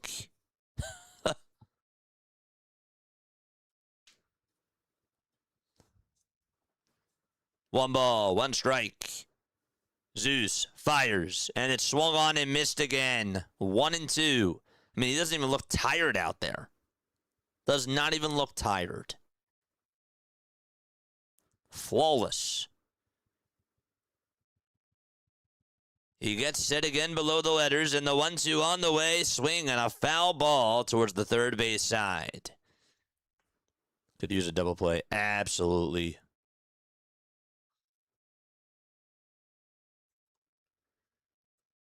One ball, two strikes. Luzardo not wasting any time. The 1-2 pitch on the way. It's up high for ball two.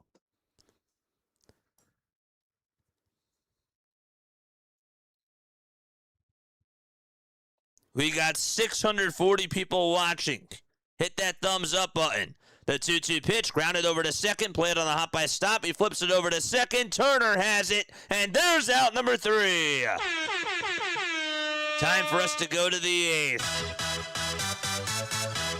It is time for the 8th inning. Hit that thumbs up button. Where are we tapping on in from? Let us know down below, baby. Let's go. Where are we tuning on in from tonight? Where are we?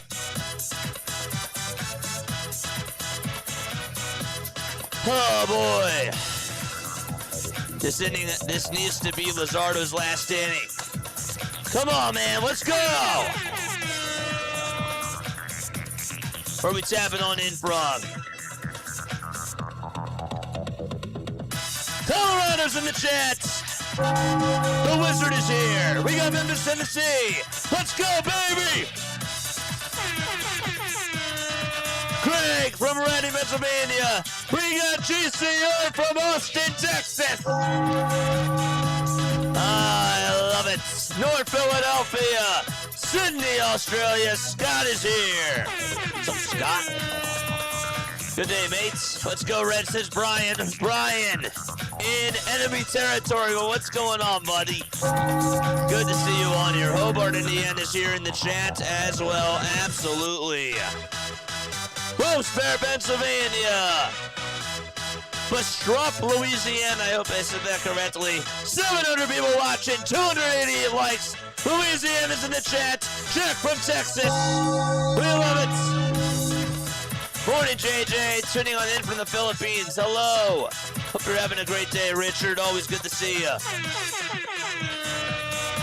Nolan's in the house. Love it.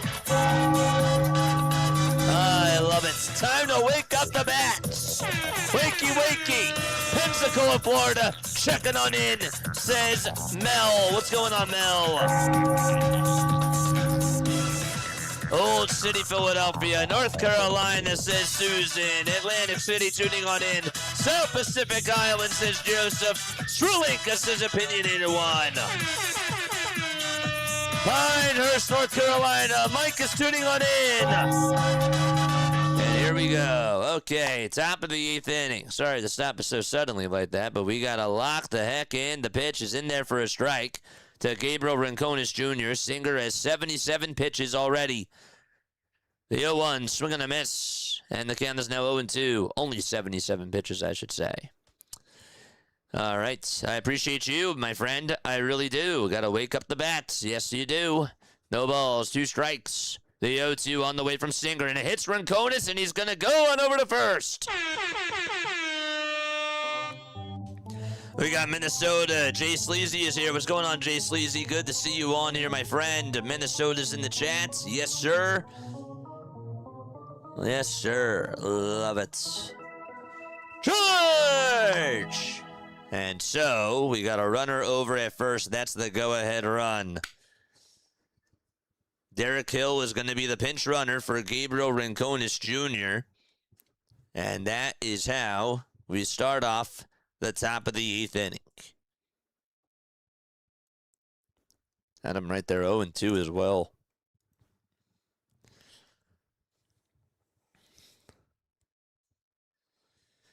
If I did miss a super chat, please let me know down below. Lawrence, thank you so much for the pie. I appreciate that as well. Here is JT, 0 for 2, in the box. A runner at first. Singer gets set at the belt, and the first pitch is on the outside edge for strike 1.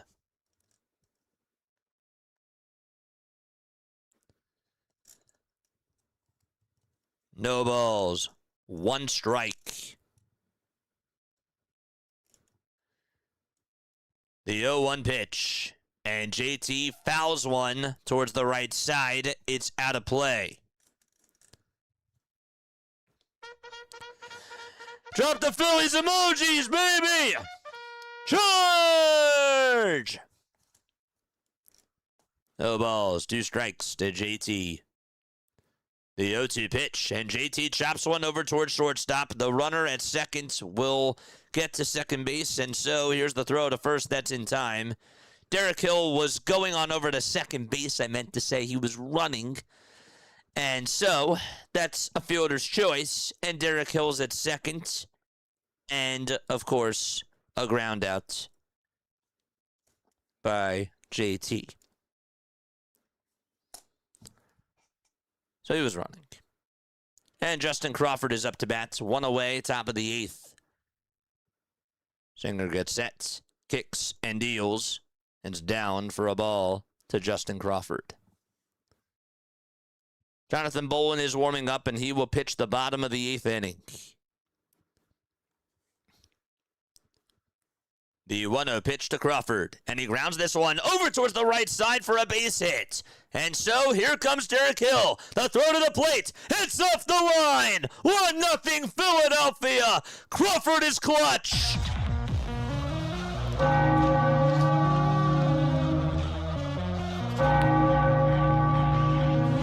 Attaboy, Justin.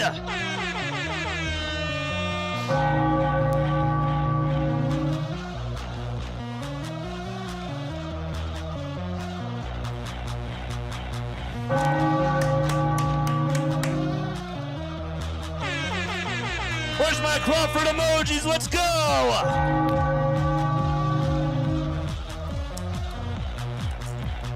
Love it to see it. Justin Crawford, you are incredible. 1-0 Philadelphia, and Trey Turner is up to bat now for the Phillies. So Crawford's at first. Singer on the bump. That run is huge. The pitch, and it's down for a ball. 1 ball, no strikes. That also means that Jesus Luzardo is in line to get the win now. Crawford leads off over at first. And Trey Turner is up to bat now. The 1-0 down and away for ball 2.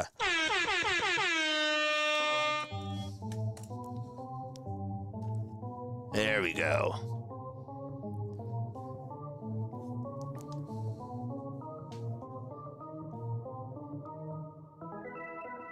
Charge! Here's the 2-0 pitch. That's called a strike on the outside corner. Went to the cutter there. And it's 2-1. Bolin will pitch the bottom of the 8th inning. The 2-1 pitch to Trey. Low again for ball 3.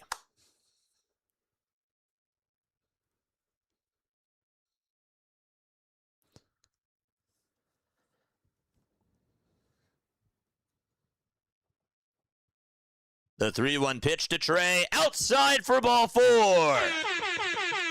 Here comes the Schwarberian.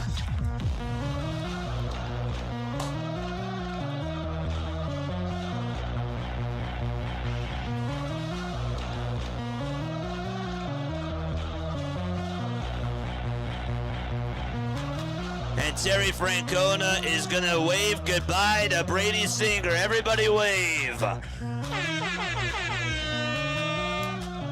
And he's going to make a move and go to the pen.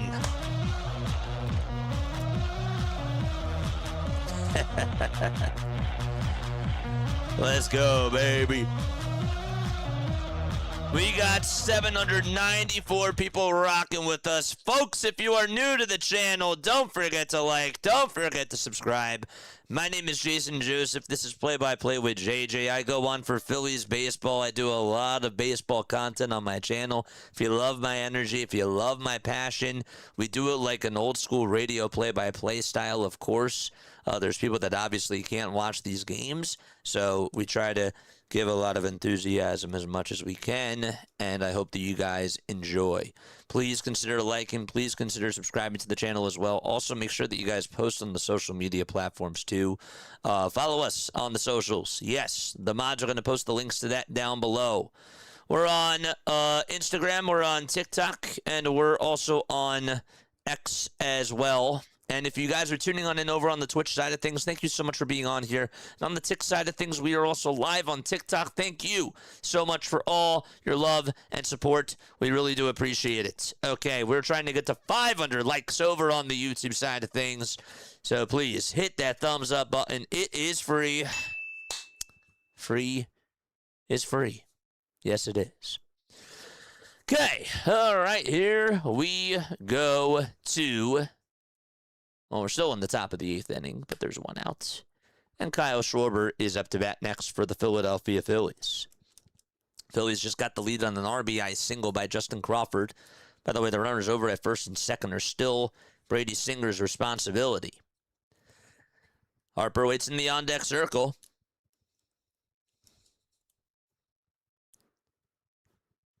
Got to add on some insurance. We're at 300! I love it. Diamond Zone, yes. If you guys are into sports betting and if you also are into fantasy baseball, Diamond Zone's a really cool thing. It's like NFL Red Zone, but we do it for baseball. Yes, do not miss a pitch. Do not miss a pitch. Do not miss a home run. Do not miss a grand slam. That's what Diamond Zone is for. Check out our Diamond Zone coverage. Our next one's going to be probably next weekend, probably. Here's the pitch. That's taken down and away for a ball. 1 ball, no strikes to Kyle Schwarber, who's 1 for 3 with a single. The guy that's pitching is Sam Mole. The 1-0 to Kyle, and before the pitch is thrown, Mole looks back at second base and disengages with the runner. Didn't throw it, though.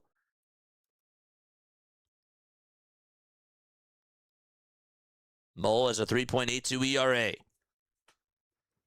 He gets set. and fires, and Schwarber chases after the sweeper and was off balance, swing and a miss.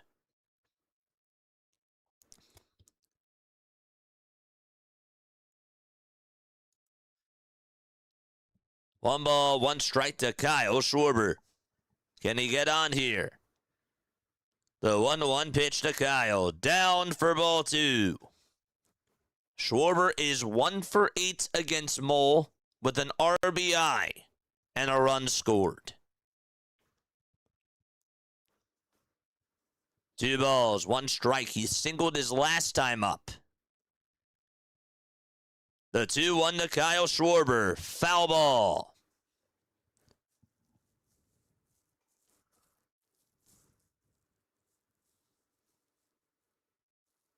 Phillies won the first game of the series by a score of 4-1.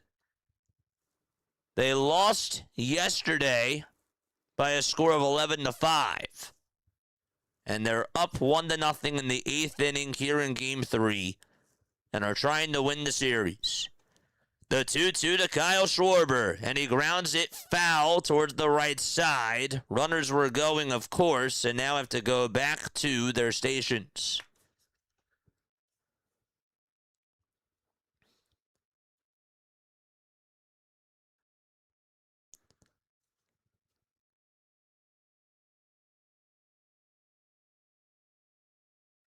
Two balls, 2 strikes to Kyle Schwarber.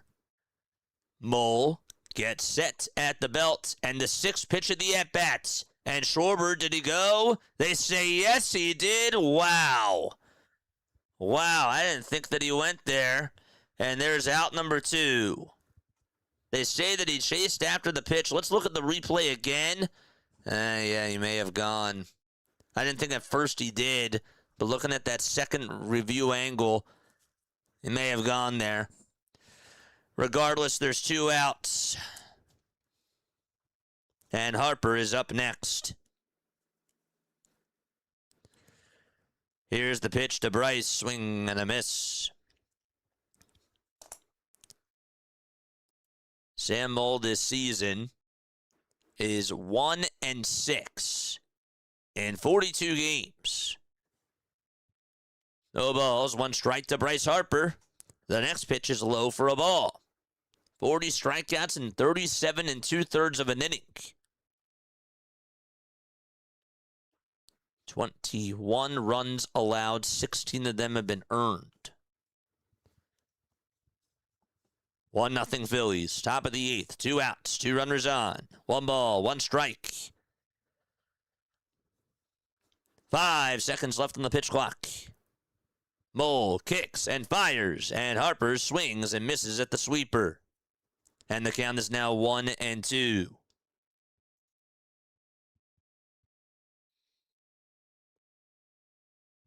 We have 877 people tuning on in. 1 ball, 2 strikes. Mole gets set again, and the 1-2 to Harper, and he fouls it off.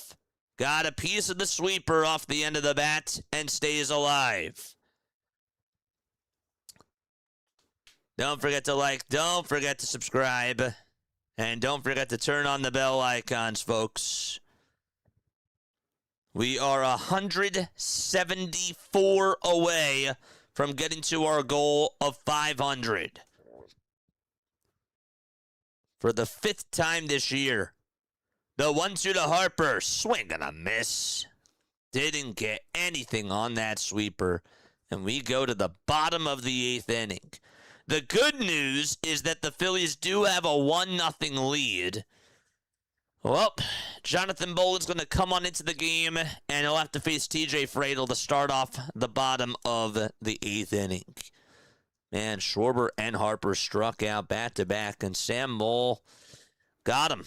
He got the both of them. Crazy. All right, we got to lock in. We got to lock in. Doesn't matter how we win this game. Just rack up that win and play catch up to the Atlanta Braves.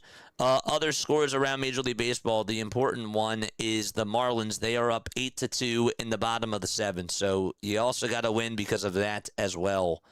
If the Marlins win and if the Phillies lose, the Marlins actually take second place in the NL East. And the Phillies would then be a game behind them. So you got to win. Got to win this game.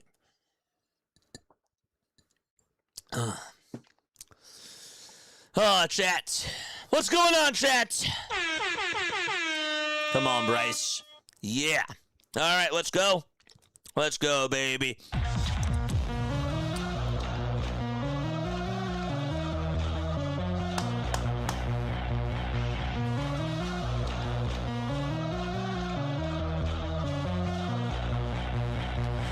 Let's go!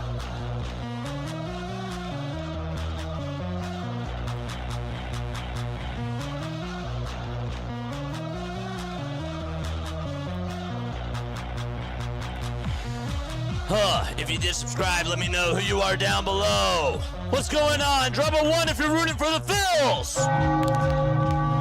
Drop a 2 if you're rooting for the Reds.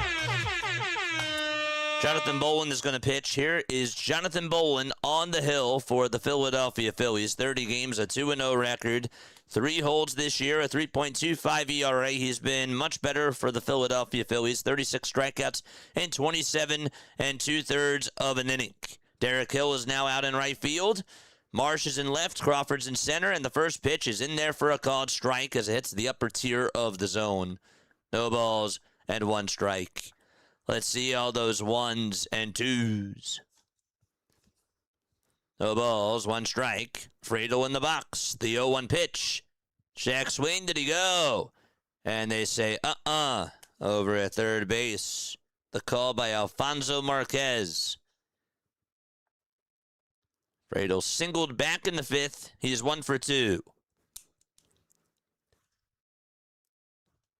The 1-1 pitch. Fly ball hit out over towards left field. Not deep at all. Marsh is there. Has room. Makes the catch out number 1. 1 away. And Ellie De La Cruz will be up next.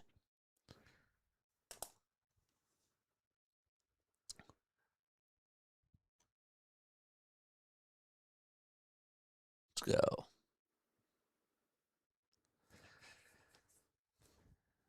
One out, bottom of the 8th. Here is Ellie, who's 0 for 3. The pitch outside for a ball. Don't forget, after the game, folks, we got a post-game show. We got 892 people rocking with us. 892. That's insane. It's a 1-0 game. The 1-0 pitch. Up high for ball 2.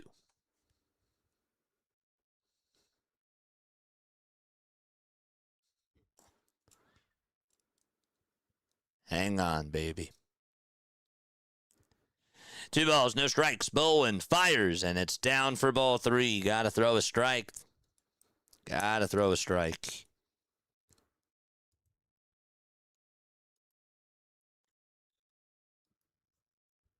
Three balls, no strikes. Bolin fires and throws a fastball at 98 that hits the center of the zone. 1 run on 4 hits for Philadelphia. No runs and 2 hits for Cincinnati. The 3-1 delivery. That's fouled off the mask of JT. And JT's like, give me a second. He shakes it off. Home plate umpire Mike Estabrook asked if he was okay, and then Estabrook just went out over towards the mound to just hand Jonathan Bolin the next ball. Yikes. So I'm going to take the mask off again. Jesus Luzardo today went 7 innings, allowed 2 hits, no runs. He walked 2 batters, and he struck out 11. Brady Singer went 7 1/3, gave up just 4 hits, 1 earned run on the RBI single by Crawford, and he struck out 5. The 3-2 pitch, swung on and missed, got him! Threw him a fastball towards the outside corner, disgusting fastball fired by Bolin. That was incredible. He is pitching a lot better.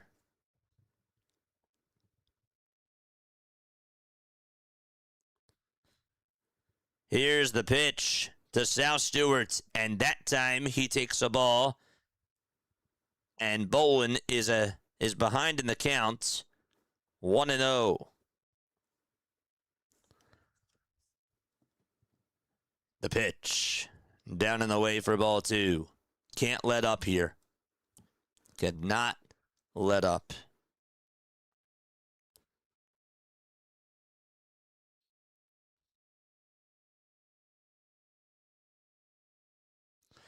Two balls, no strikes. The 2-0 delivery. Swinging a ground ball hit over to third. Scooped up by Bohm. Gets to it. Throws it over to first. We're going to the 9th. Let's go. 1-0 Philadelphia.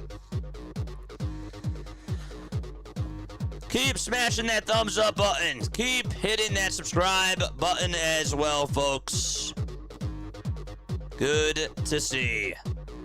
Can Bolin go 1 inning before Duran? Yes, he can! Did it today. I need some water, man.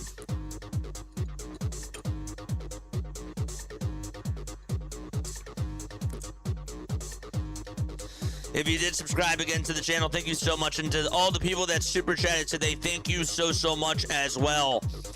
Really appreciate it. Absolutely, I do. If you guys are going to All-Star Village, email me, please. I will be there on Saturday. I would love to meet you guys. I'm going to be filming a lot of content at All-Star Village. It's at the PA Convention Center. I will also be at the MLB Draft on Saturday as well. Gonna be a ton of fun. We're also going to the Home Run Derby on Monday. And we'll give you some awesome content in person. It's going to be a great time. But let us know if you guys are going to both of those things. And email me, jasonjosephonair@gmail.com. If you guys also want to reach out to me for business inquiries, sponsorships, or if you just want to reach out to me off the air and just say thank you, JJ, for what you do. If you want to critique me, you totally can. Just reach out to me off the air, jasonjosephonair@gmail.com. We got a post-game show after this. Oh, yes, we do. I want you guys to call into the post-game show, 610-314-0844. That is the post-game show phone number. That's the JJ hotline. Yes, it is. You can leave me a voicemail message. You can leave me a text message. Or you can also call in. Here we go. Okay, TJ Antone is going to pitch as we go to the top of the 9th inning. DJ, 26 games, a 1-0 record, a 2.42 ERA, 7 walks, and 24 strikeouts as well. And here is Brandon Marsh. He's going to come on up to the plate. And Marsh looks at a called strike at 92 miles per hour.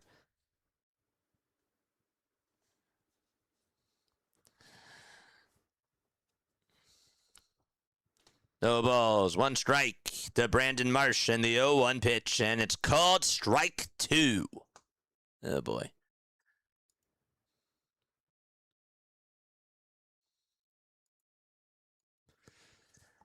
No balls and 2 strikes to Brandon Marsh. Phillies only have 1 ABS challenge left. Cincinnati has 2.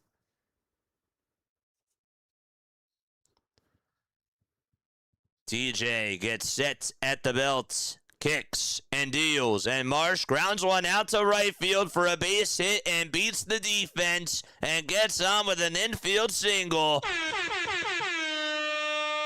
Let's go. A single out to right.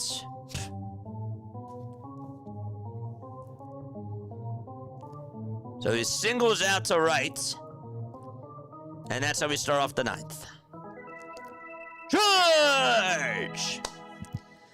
Nice. Jesus Luzardo, gosh, has just been terrific over his last 6 starts.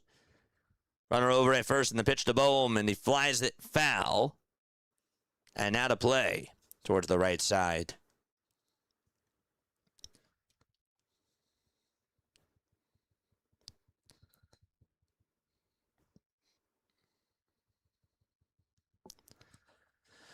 No balls, one strike. The pitch to Bohm. Pops it up and skied over towards the first base side in foul territory. And Steer has plenty of room and makes the catch for the first out of the ninth.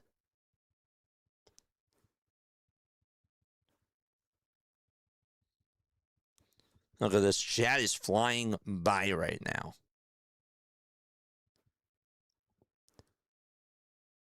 I can't wait for these calls during postgame.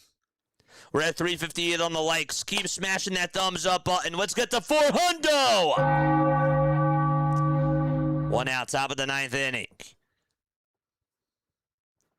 The pitch to Stotts, and a called strike at the knees on the outside edge.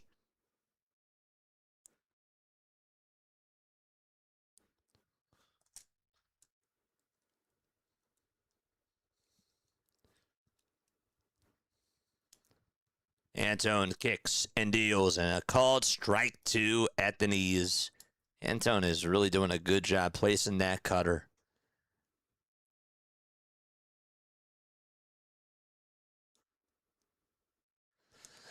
Oh, $5 super chat from Jack. Not good to say keep on hitting the like button because the second like deletes the first one. Not good to say keep on hitting. The 0-2 pitch. Fly ball hit out over towards center field, and on the run is Fradel, and he will make the catch for out number 2. 2 away, top of the ninth inning. Jack, appreciate you, buddy. Vegas with a sub. I am Gene with a sub as well. Thank you.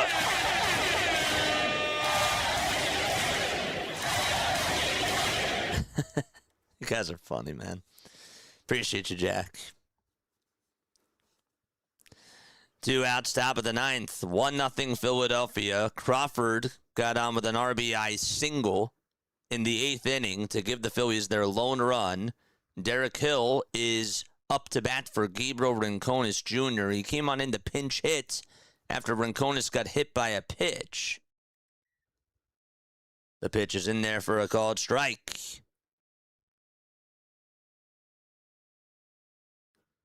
The 0-1 pitch to Hill. Strike 2 at the knees. Get your spiders and all of your creepy crawlers ready for the bottom of the ninth, because the tarantula is warming up.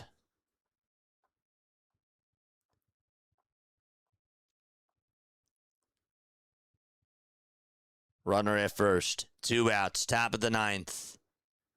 The 0-2 pitch. Here it comes. It's fouled off. Runner was going and now has to go back to first.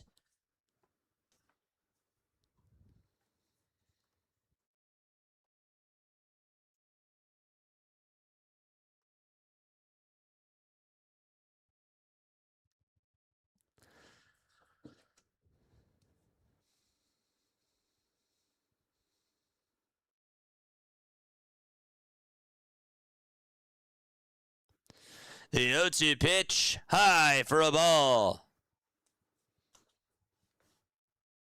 Thrown at 96. Just hit the like an odd number of times. I love my chat, man. I do. I love my chat. 1-2, it's a pitch out. And Marsh stays over at first. It's now 2 balls and 2 strikes. Thanks. I appreciate it, Tiff. Appreciate you. The 2-2 pitch to Derek Hill. Another foul ball.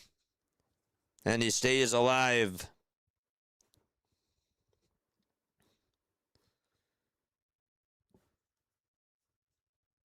Antone with 14 pitches. 2 balls, 2 strikes. The 2-2 on the way to Hill. Fly ball hit out over towards left center field. On the run is Fradel. He'll make the catch, and the inning is over. We go to the bottom of the 9th inning. Another 1-run lead for Philadelphia, and the Tarantula is going to come on in. Let's go!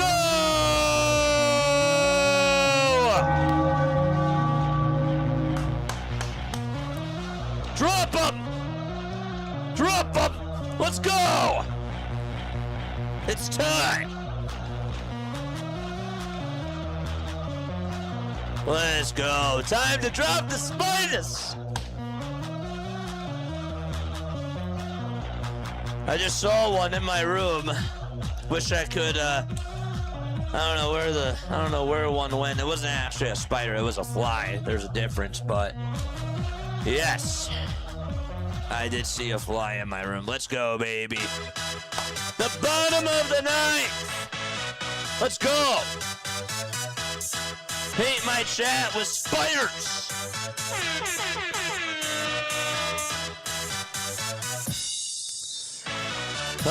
We are now 39 subscribers away from getting to 11,500. Again, my name is Jason Joseph. This is Play by Play with JJ. If you love the vibe, subscribe to the channel. If you love the music, if you love the positivity that we have on this channel as well, and the passion, please hit the thumbs up button and please subscribe to Play by Play with JJ as well. I'm all fired up. I need a 1-0 victory, and I need the Phillies to shut the door here. See them try to get win number 52. That's what I want. We got a post-game show after this. 610-314-0844 is how you dial on into the post-game show. We're going to be dialed on in for the bottom of the 9th. I expect you guys to dial on in to the post-game show. That one just came to me. I thought that was a good one. Oh, boy. Yes. Love to see it. Look at all those spiders in my chats. Whew. It is good. It is good to see that. Yes, it is. Yohan Duran, 32 games, a 1-3 record, 22 saves, and 23 save opportunities. Boris the Spider. By The Who. It's a good song. 30 2/3 of an inning, 48 strikeouts, and 6 walks allowed. Only 1 homer given up this year. And he is going to pitch the bottom of the 9th inning. JJ Bleday will lead things off. It'll be 3, 4, and 5 due up in the batting order. Bleday, Steer, and Suarez. JJ is 0 for 3. Bottom of the 9th. Duran fires, swing and a miss. The splitter was down Broad Street, and Bleday was late. No balls, 1 strike, the 0-1. Outside for a ball. 8 more likes till we get to the 400 marker. 1 ball, 1 strike. Duran gets set at the belt, kicks and deals, and a foul ball. Goes on out of play.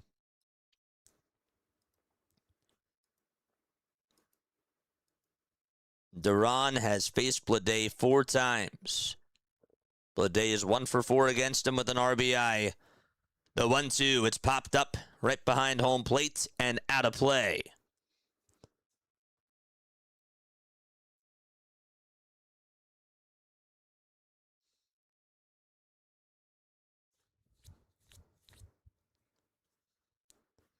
Me and JJ on the same wavelength. I thought you were going to backspace that. The 1-2 pitch, here it comes, and another foul ball. We had the conversation about how many times do you backspace. That time you didn't backspace, because I said it as soon as you said enter. Let's go. 1 ball, 2 strikes. Bottom of the 9th. 3 seconds left on the pitch clock. The 1-2 on the way, in the dirt for ball 2.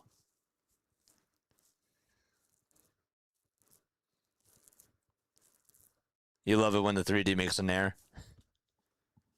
I like it when everybody goes underground. It is just the funniest thing in the entire world and never gets old. 2 balls, 2 strikes. Duran kicks and fires again, and it's up high and away for ball 3. 3 balls, 2 strikes. A 7-pitch at-bat by J.J. Bleday. Come on, Duran. 3 balls, 2 strikes. The Tarantula gets set, kicks, and fires, and it's chopped foul towards the first base side.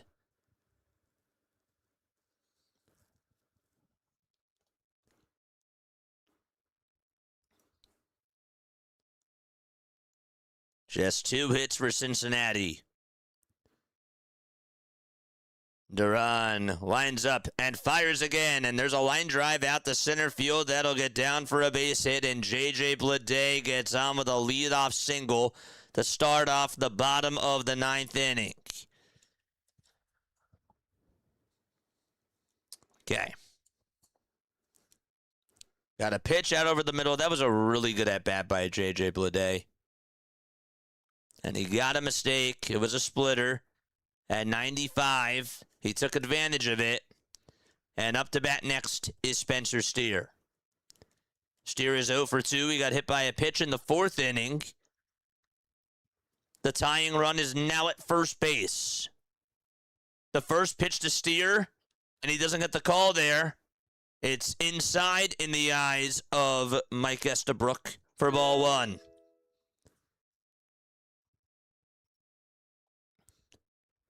was close. Duran gets set above the belt this time. And the 1-0 delivery, that's off the plate for ball 2. And JT is going to go talk to Duran here. Patricia with a sub. Thank you so much. I appreciate you.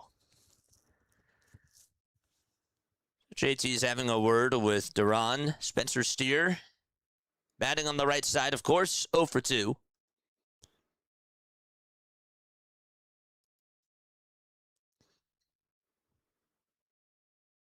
And Suarez waits in the on-deck circle.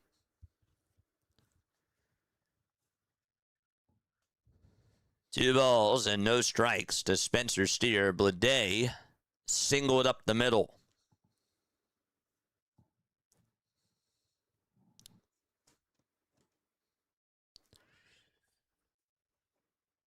It's 8-4 Miami in the bottom of the 8th.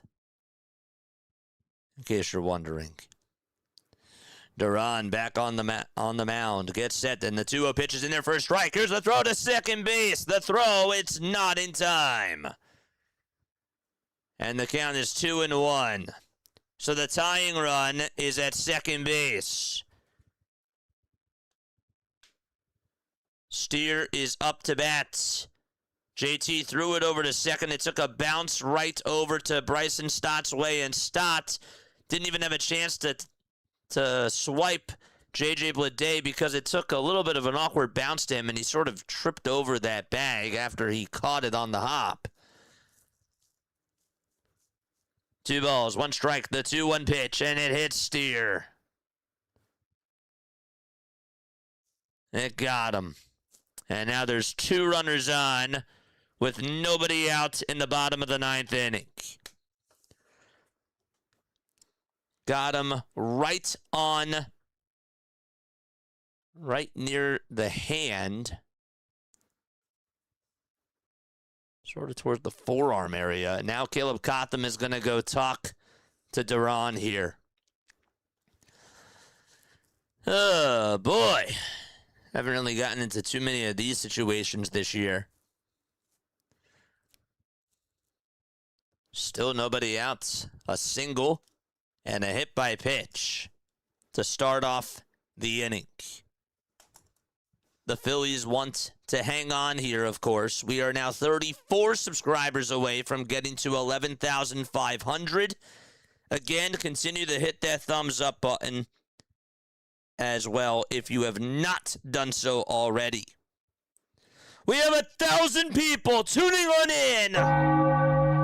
Oh my gosh, that's the most that we've gotten this year. That is the most. Let's go.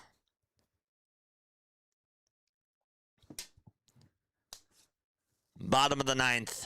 2 runners on. Nobody out. Suarez up to bat. What a game. 1-0 Philadelphia. It is 9:20. This game was flying. All of a sudden, ever since the 8th inning, it really slowed down. The pitch to Gino. Strike 1 at 96. Catches the inside corner. Eugenio Suarez 0 for 2 with a walk, and that came back in the 7th inning. Duran gets set above the belt. Kicks, deals, and a foul ball on a sweeper.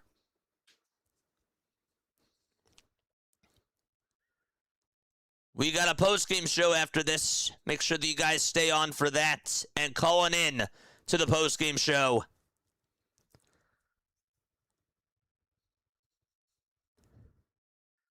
No balls, 2 strikes.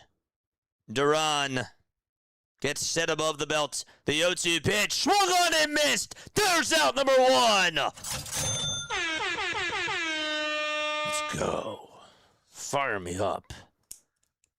Threw him an excellent sweeper right at the knees. Swung right through it. 1 away. Suarez, sit down. That's a big first out. And up to bat next is Tyler Stevenson. Duran will get set and deliver from the stretch, and the first pitch is down and away for ball 1. I don't know, it just looks a little bit...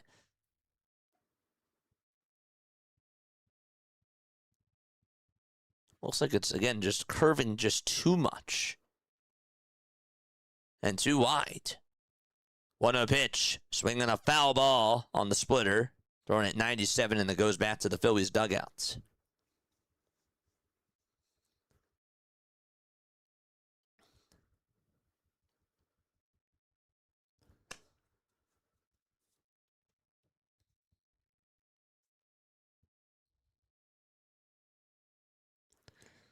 One ball, 1 strike.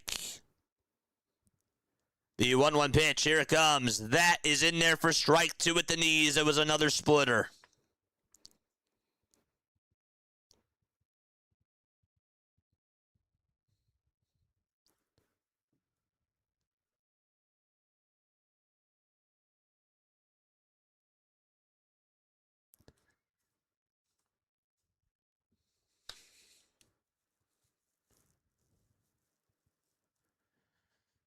Duran gets set above the belt.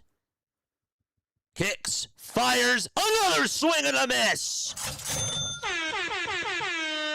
Back-to-back strikeouts for the Durantula.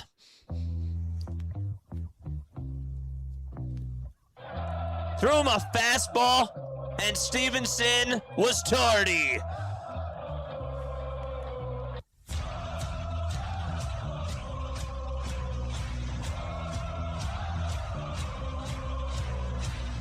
And here is Noelvi Marte. Let's get out of this. Let's get out of this. 2 outs, bottom of the 9th. The first pitch to Marte. Ground ball hit over towards third base. Bowman has it on a hop. Throws it over to first. Ball game over. A 1-0 shutout for Philadelphia. And the Durantula gets the save. Ring the bell. The Philadelphia Phillies win. Time to celebrate another victory.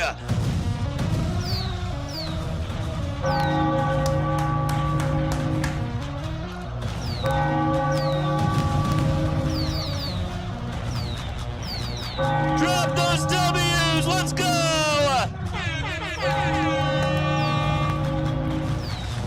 Let's go.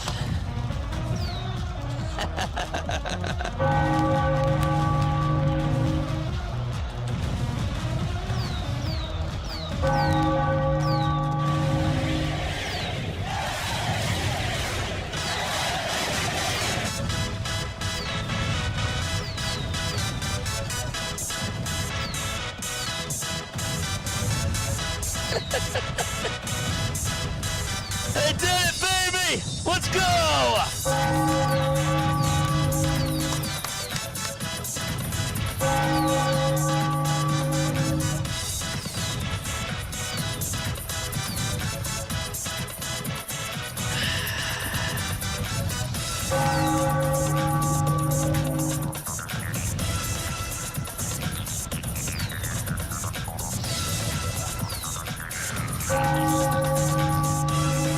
I love it. Oh, winning. Winning is awesome. Yes, it is.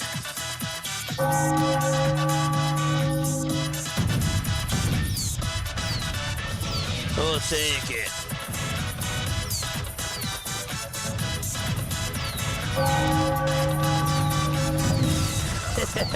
Smash that like button, baby.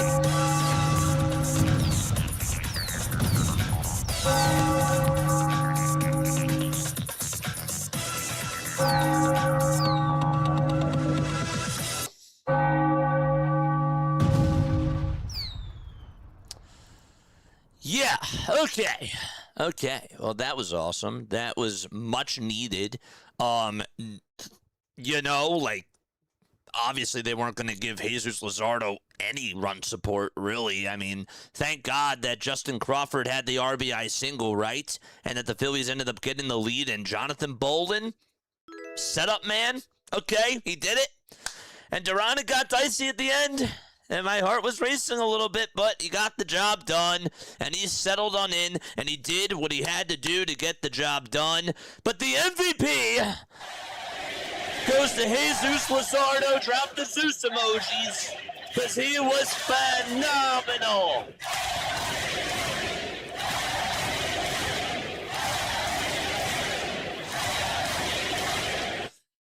This guy has balls of steel. Gets named to be an all-star, and he just puts up an all-star level performance today. Absolutely incredible, and just a great outing from him. We will talk more about things on the other side, and we will break down what actually ended up happening in this game. Yeah, they didn't put up a lot of runs today at all. Only put up one.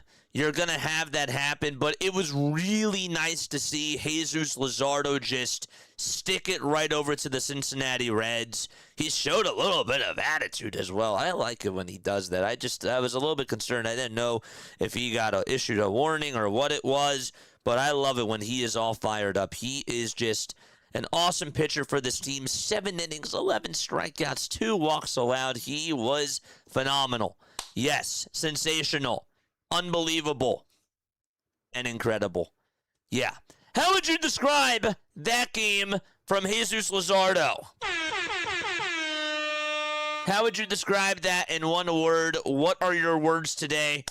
Because I think that was the definition of a masterclass of a performance from Jesus Luzardo. That was one of my favorite outings that he's had as a Philly.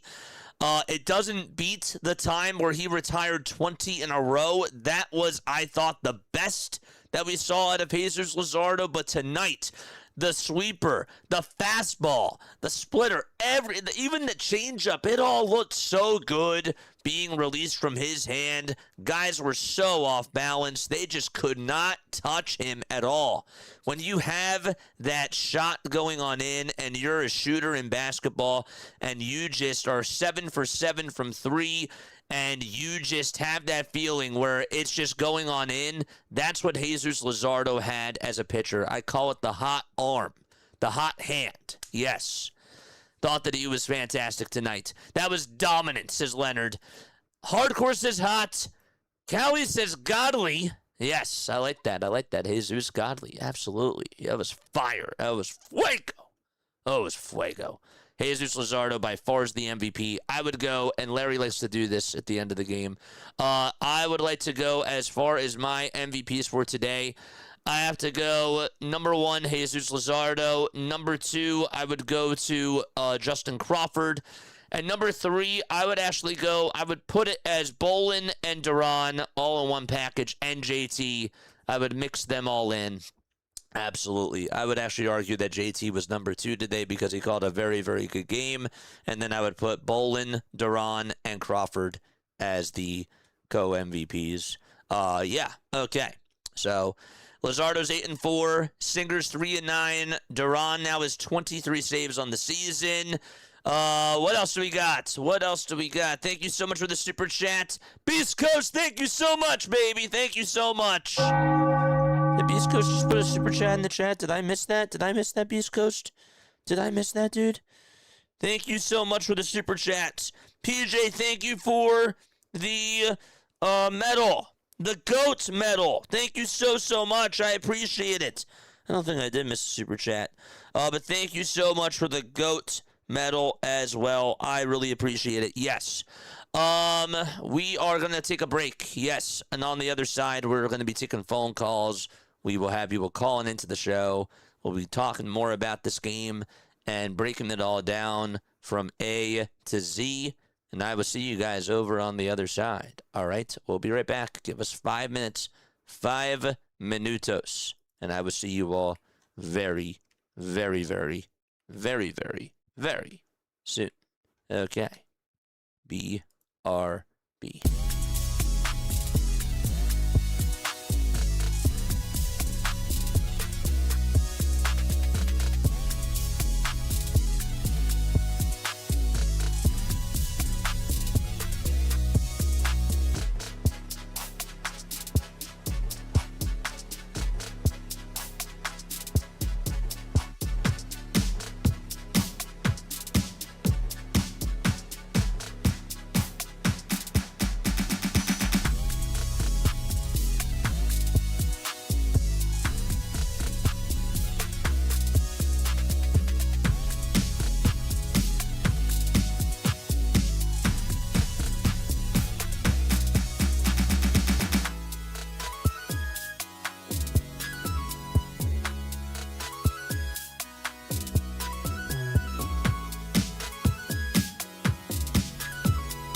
graduated from Rowan University in the spring of 2022 with a sports communication and media degree.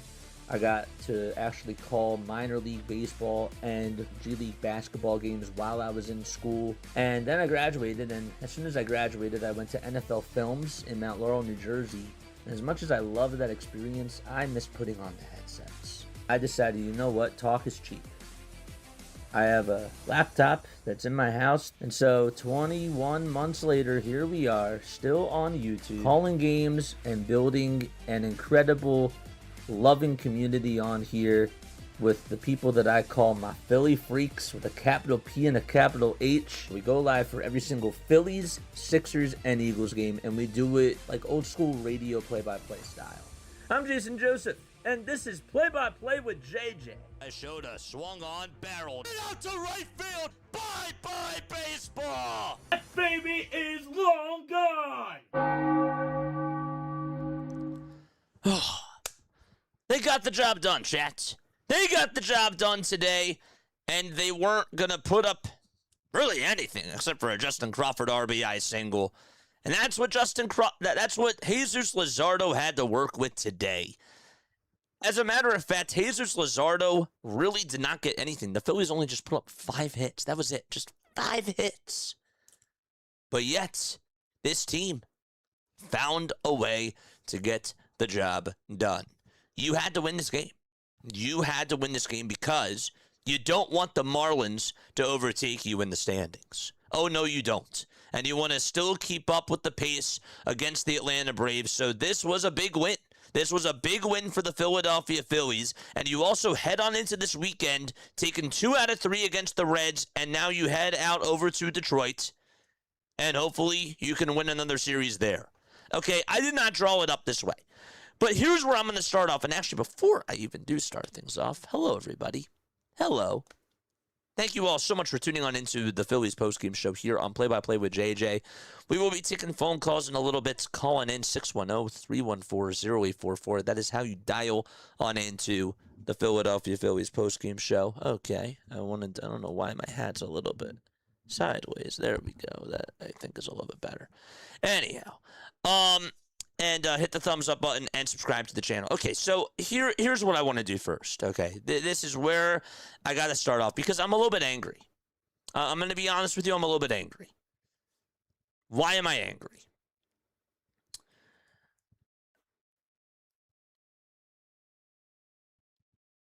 So, a little bit ago, about like maybe 2 or 3 weeks ago, I'm listening to I'm listening to people that are talking about Jesus Luzardo, and they were putting him in the same conversation as Aaron Nola and Andrew Painter. Yes, I heard people that were talking about Jesus Luzardo and comparing him to Andrew Painter and Aaron Nola. And it really bothered me. It actually really made me mad because we've seen some not such good outings from Jesus Luzardo this year. We've seen him blowing up in a couple of innings, but usually like when he is on, he's on. And over the last 6 games, chat, over his last 6 games, Jesus Luzardo has a 1.69 ERA and 58 strikeouts. 58 strikeouts.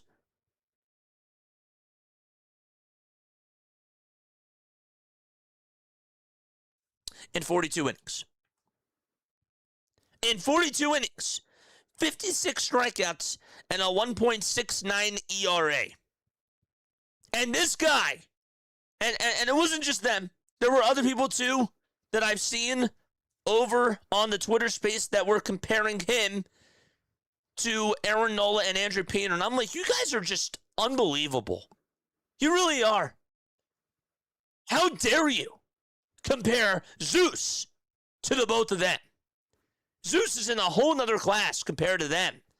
We're not saying that he's like Christopher Sanchez and Zach Wheeler, But, man, he was still giving you really good stuff from a number 3. Now, over these last 6 outings, we're actually starting to see more number 2, 1-ish type of stuff. We really are. So shame on those people that were comparing that man to Painter and to Nola. That's why I'm really ticked off. And I'm really proud that he ended up being an all-star, because I actually thought that he deserved to get on in. I'm very proud that he got named because he has been so good. His walks are down. He's 5th in the league in strikeouts before today. His ERA is down to a 3.51 before today, too. He was amazing. From start to finish, he did an incredible job. My favorite pitch, besides the sweeper that he threw today, I loved, there was one fastball that he threw to J.J. Bleday that just kept on rising. It was in that 6th inning. When he was in that zone in that 6th inning and he struck out the side there was one fastball that just looked like it was rising and rising, and he swung right underneath it. And it was just a very good velocity that he threw on that pitch. And it just kept going up. This guy, I think, has really good movement, and he doesn't get talked about enough. He doesn't get the attention that he deserves. And I was just so impressed with how he threw today. A lot of swing and miss stuff, a lot of pitches that really made the batters feel very off balanced. And sometimes, chat, whether you like it or not, you're going to be in pitching duels. We're going to talk about the offense in a little bit, and we'll get to their woes from today. But there's times in games, especially in the playoffs, where you're going to have to rely on your pitching to get you through games. Unfortunately, it is going to happen. Now, the offense has to step up, and that's another thing, but sometimes you're going to need to win these one-run games, and this team has done a very good job in one-run games. They really have, but I really thought that Jesus Luzardo carried them to the promised land today, and he was in another zone, especially after that 6th inning. I also really loved the fact how he hits Spencer Steer, and then Eugenio Suarez strikes out on 3 pitches right after that. Gets him to chase after 3 pitches, and it's just all sweepers and a fastball as well. He was great. So much stuff that I'm just sitting back here and I'm just looking. I'm watching the TV and I'm like, you're not going to hit that. That's unhittable. Because that's the type of stuff that he was throwing. How about that one four-seamer that he threw? He threw 2 sweepers in a row to Noelvi Marte. Gets him to foul off the first pitch at the knees. The second one's a sweeper on the outside corner. And then he throws him a fastball at 98. This guy's throwing 98 still in the bottom of the 7th inning. Still had his velocity up, and it just kept rising, and it actually had a lot of really good arc to it, too. I was just really impressed with what he was able to do tonight, and I can't say enough. I can't say enough with how great that he has been, and I just don't think that he gets the love that he deserves. Has he had a couple of outings this year where he has given up runs? Yes, but I noticed a change in how he was delivering from the stretch when I saw him do a really good job. It wasn't, who was it against? Was it against Pittsburgh? I forget who it was. It was a couple of outings ago, though, where he had a lot of runners on base, and he got out of a lot of jams, and he just dialed in. He took it to a whole nother level, and you saw just ace-level stuff from him when he had to be on his game. I'll call it that. He would give up base runners in that game. And again, if you guys could, I don't know if I'm going to be able to remember which game it was. I'm pulling it up as we speak right now. It was the game. It was the one against the Nationals. Yes, it was that one against the Nationals because he gave up 5 runs in that game. Obviously, didn't get some help from his defense, but he's still dialed in, and he was fresh, and he was a strikeout machine in that game. The Phillies were down in that game, if you remember, 5-0, and he gave up 4 runs in the 4th inning, didn't get help from his defense, but then had a bad inning, and then as soon as the Phillies scored 2 runs in the top of the 5th, from the 5th inning on, that guy just looked like he was a new person out there, and he did a great job at getting out of jams and striking out batters. He had a lot of swing and miss stuff, a lot of whiffs, and that is what I loved from that outing, and I was like, wow. Okay, everybody's going to remember the 4 runs that he gave up in the 4th inning. That was correct. But how did he do after that? He really responded. And he did a great job. You're not going to be allowed to give up 4 runs, I hear you. But I'm really happy that he took it on the chin, didn't pout, didn't cry about it, and didn't just leave pitches out over the middle of the plate, because that's something that Aaron Nola would do. If Nola had a bad defensive play, a lot of times, especially this year, he would just crumble. Zeus is not doing that. Zeus is taking his game to a whole new level. And he has now entered into the conversation of a good 2 to a good 1 right now with the stretch that he's on. I'm not going to try to get too far ahead of myself, but he's been doing really good. And the guy deserves all the flowers in the world for how he did in this game. He really does. So that is where I wanted to start things off today. JT obviously called a very, very good game too. And then the bullpen did its job. We'll get to the bullpen next. Yeah, Jonathan Bolin coming on in for the 8th inning tonight. At this point, he's your best righty. At this point, you ride the hot hand if you're Don Mattingly, and I thought that it was good that he went to Jonathan Bolin. He wasn't going to throw Luzardo out there for another inning of work. That just was not going to happen tonight, watching his pitch count and all that sort of stuff. He was going to go to Bolin. Okay, he had 96 pitches, Luzardo. He didn't want him to go out there for the 8th inning and then just take him out and have Jonathan Bolin come on in. I actually thought that I thought that that was okay. I thought that that was fine for what it was. So Bolin did an excellent job. No doubt about it. He did very good. Threw a really nice fastball in that 8th inning, and that was to get, was it Ellie De La Cruz in that inning, in that 8th inning? Who was up to bat? Who got the strikeout there? I don't know why I didn't write it down. It was the 8th inning. Yep, it was Ellie De La Cruz. I loved that because I remember now he was down in the count 3-0. And he threw him a fastball down the middle. And then he threw him another one that was towards the outside edge of the knees. And then he threw him one that, again, Ellie thought it was going to be more so towards the center of the plate. And he swung right over top of it and just couldn't chase after it. Just couldn't catch up to it. It was at 99. 99 with a lot of bite to it. For him to fall behind in the count 3-0 and just be able to fire back in the counts and throw those pitches, that takes balls. It does. The other nights when he faced the Cincinnati Reds and he got out of that bases-loaded jam, that, to me, was the save. That was a big save that he had there in that 8th inning. I don't think Duran should have got the save there.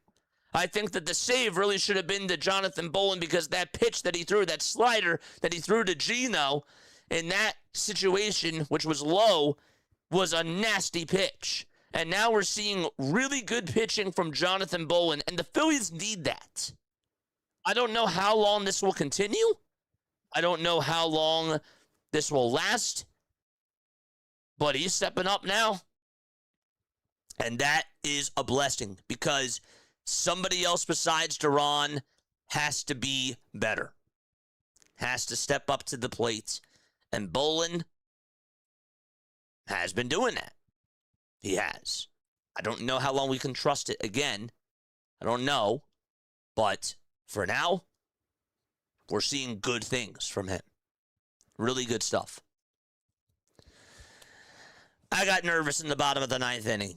Oh, yes, I did. I shame on me for getting nervous. I still thought that it wasn't a good start from Duran in that inning. And guess what? He settled on in, and he did what he had to do. I thought that his breaking pitches were not doing as good today. Didn't get a lot of bite to it, but he still came back at it with those splitters and those fastballs.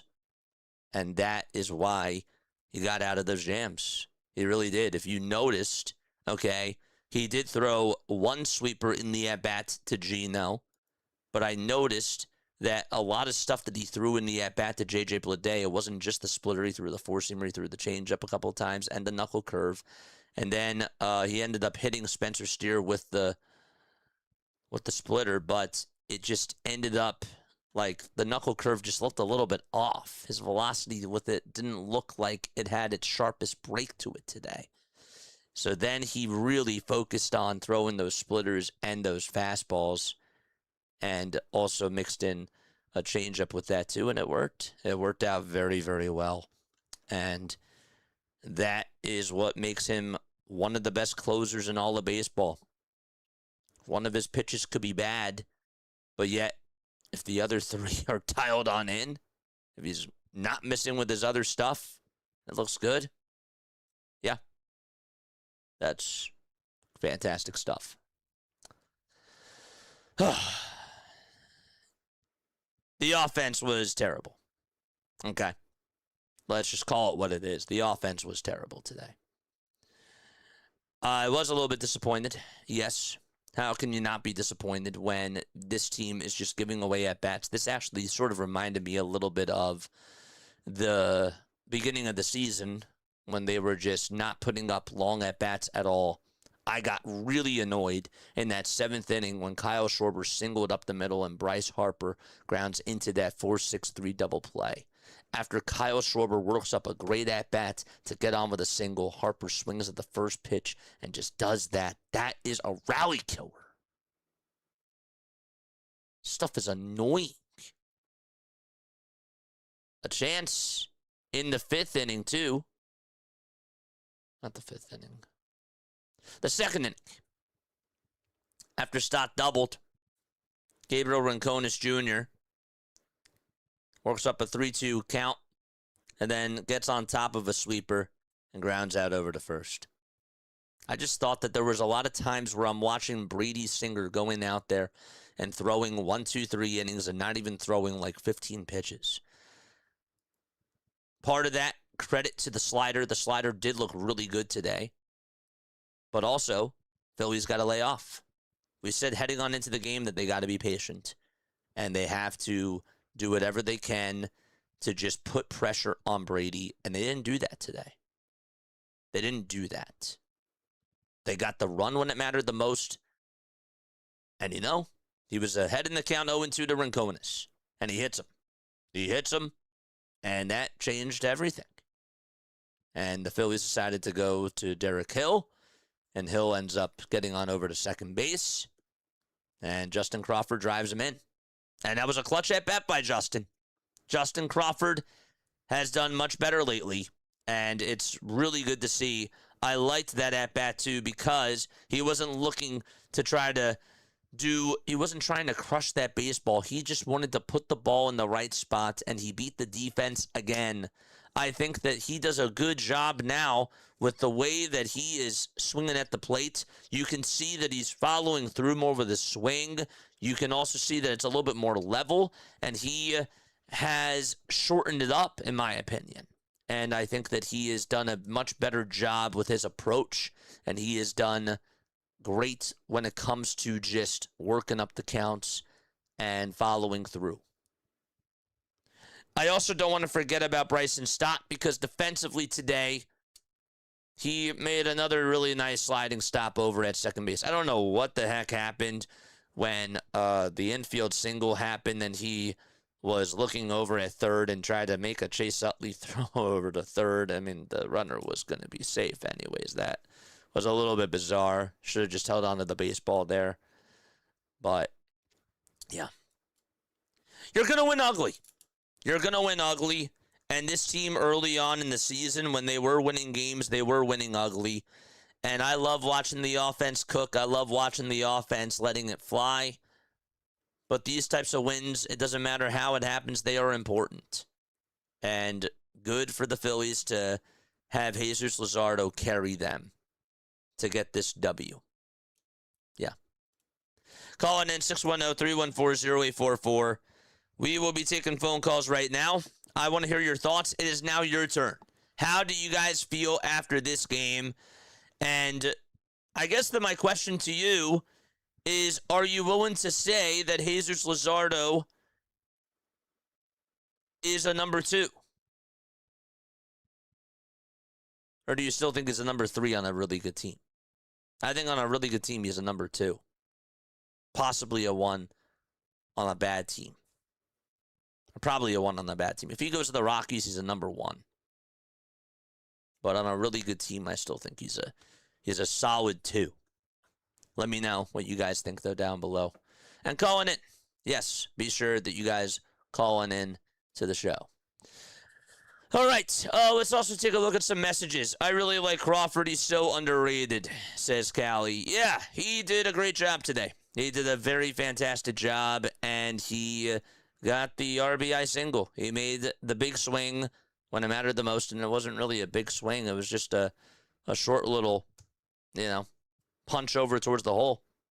But sometimes that's just what you got to do, That is what you got to do.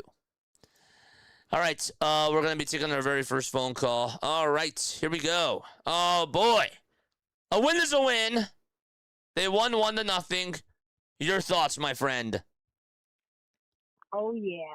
That's what I'm talking about. They took the series. Yes, they did. They did it. They did take the series.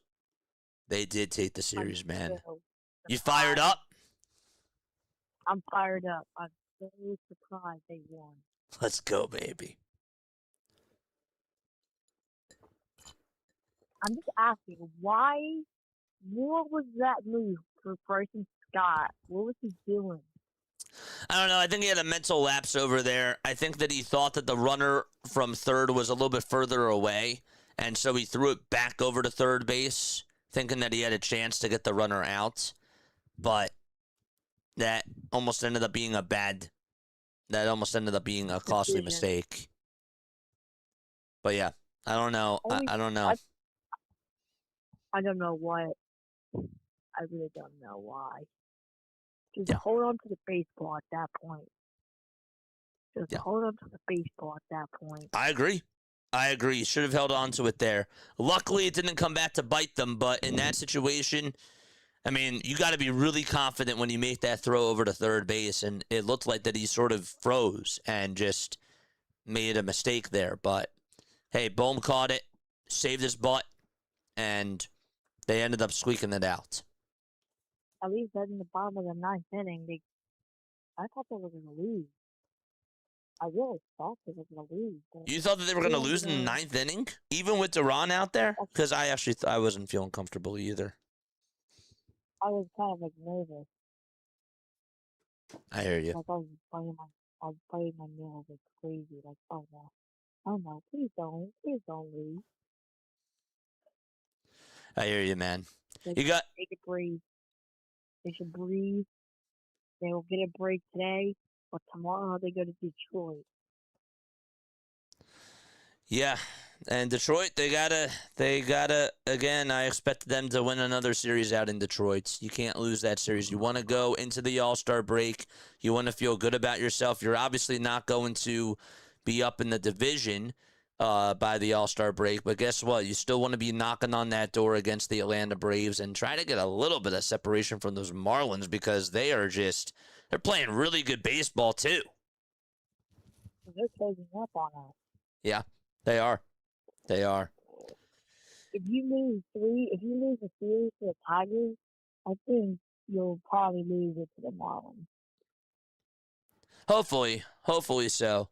But my friend, I appreciate you for calling on in, man. I hope to hear from you tomorrow. Oh, yeah. Have a good night, sir. Yeah, you too. Take it easy. Shout out to my guy. Kevin in the chat, thank you so much. Shout out to Kat.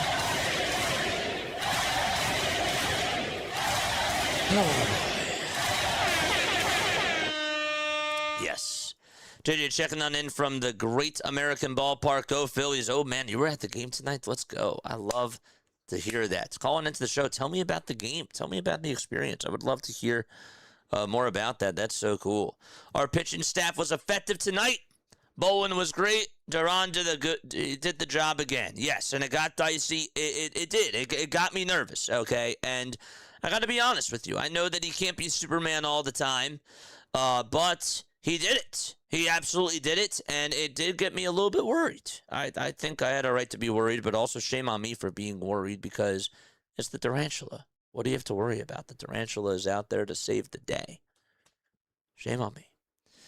All right, we'll read a couple more chats. Jesus, Zach, and Chris, I always thought were on the same level. It's just Jesus had a couple of bad games in the beginning of the season. He did. He had a couple of games where he was bad, but he was never Nola bad, though. Do you understand? Like, Nola bad is allowing a couple of home runs in an inning and just blowing up. He wasn't blowing up the way that Nola and Painter were, not giving up the long ball as much.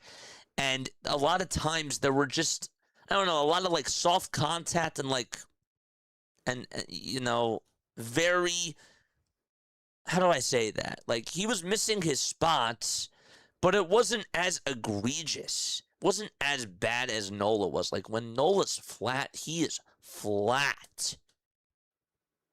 When Nola is missing from the corners, he is a nibbler. He is a guy that feeds off the edges. Now, the problem now with Aaron Nola is that not only is he missing his spots and not hitting those edges, but he has no movement. Like, when his knuckle curve is flat, it's pretty much just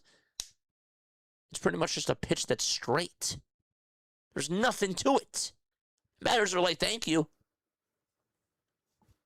That's all it is. Yes. So, we'll take another phone call. All right, we got 804 over on the line.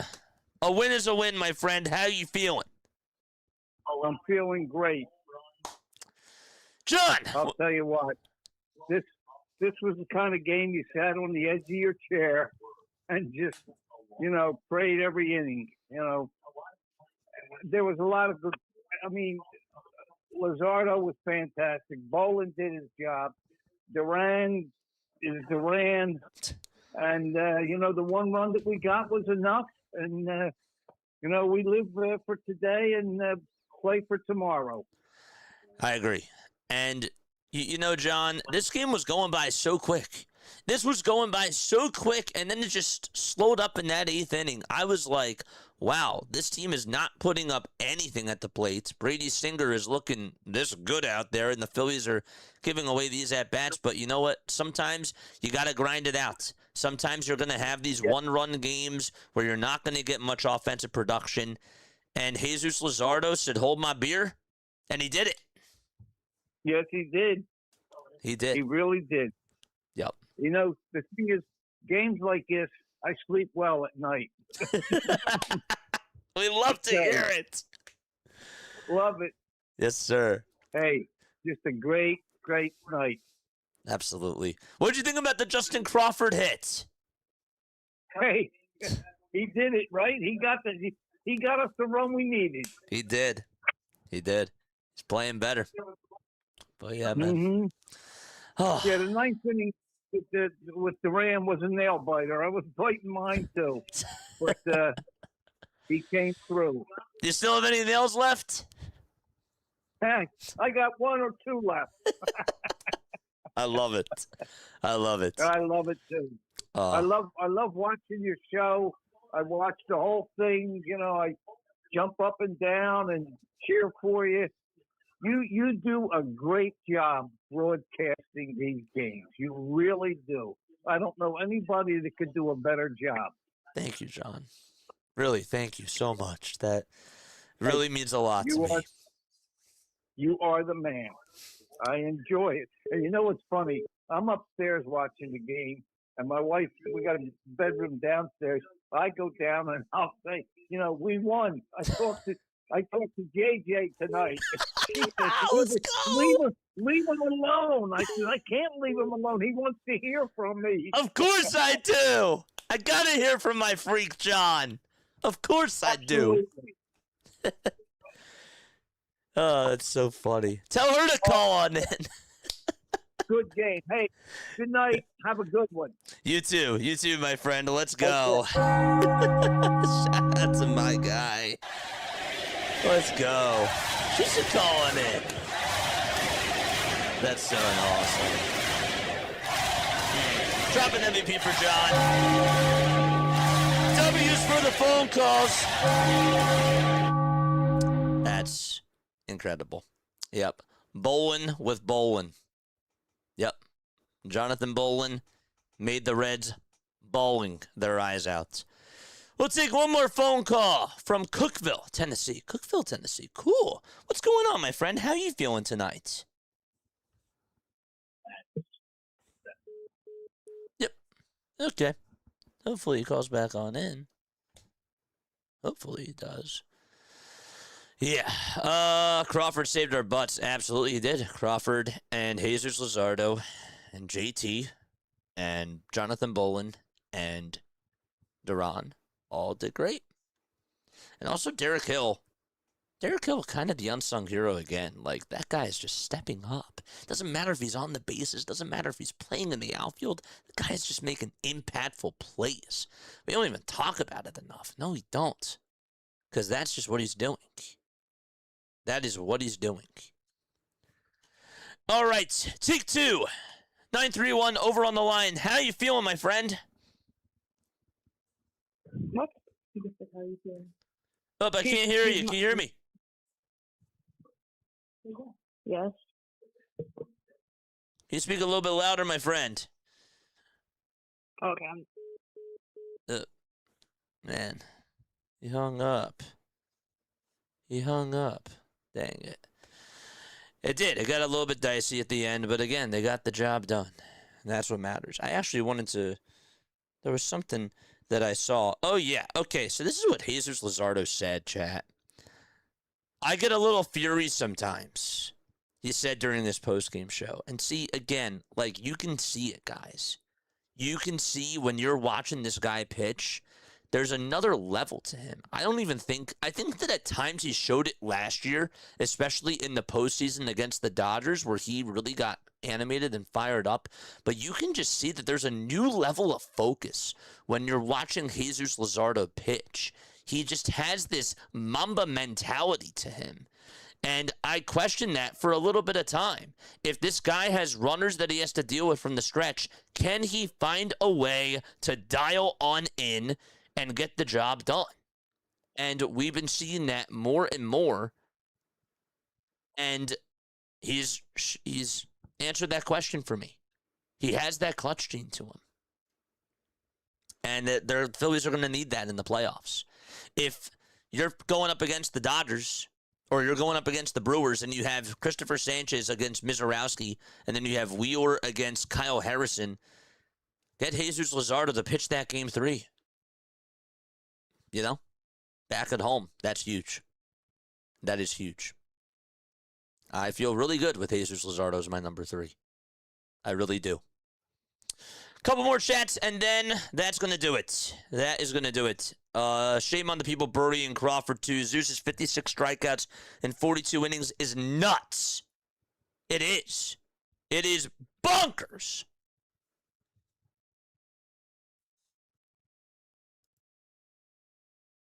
But tonight it's going to make me sleep well. Tonight it is going to make me sleep well. All right, chat. That is going to wrap it up for me, okay? Got some stuff that I got to get done. But, of course, tomorrow, we will be on tomorrow. I will not be on Saturday. But I might have somebody coming on Saturday. I might. But tomorrow is Aaron Nola. We get Nola tomorrow. I hope that we just get a good outing. Now, Jack Flaherty Hasn't really been doing well for the Tigers either. I don't know what to expect tomorrow. Just find a way to get the win. Maybe, you know what, chat, maybe, just maybe, they didn't score a lot of runs today because they were like, tomorrow Aaron Nola needs us. Maybe that's what it was. We'll see. We'll see. But yeah, Nola's on the mound tomorrow against Jack Flaherty. That's going to be the pitching matchup for tomorrow's game. And it's at 6:40. It is at 6:40 p.m. Eastern Time. That is when the game does start. Yes, okay, so who else is on? Let's look, and let's take a look to see who else is streaming right now. We got, we haven't said hi to in a while. We have not said hi to the Dixon Way. Let's go say hi to Larry. Larry Dixon on the Dixon Way. He's covering the Seattle Storm versus Atlanta Dream game. We'll do that. All right. Lila Tove, good night. I don't think I missed any more super chats. Again, I'm not getting any more notifications. Let's double check. Okay. All right. Love you all. Catch you all in the next one. Go Phillies. Peace.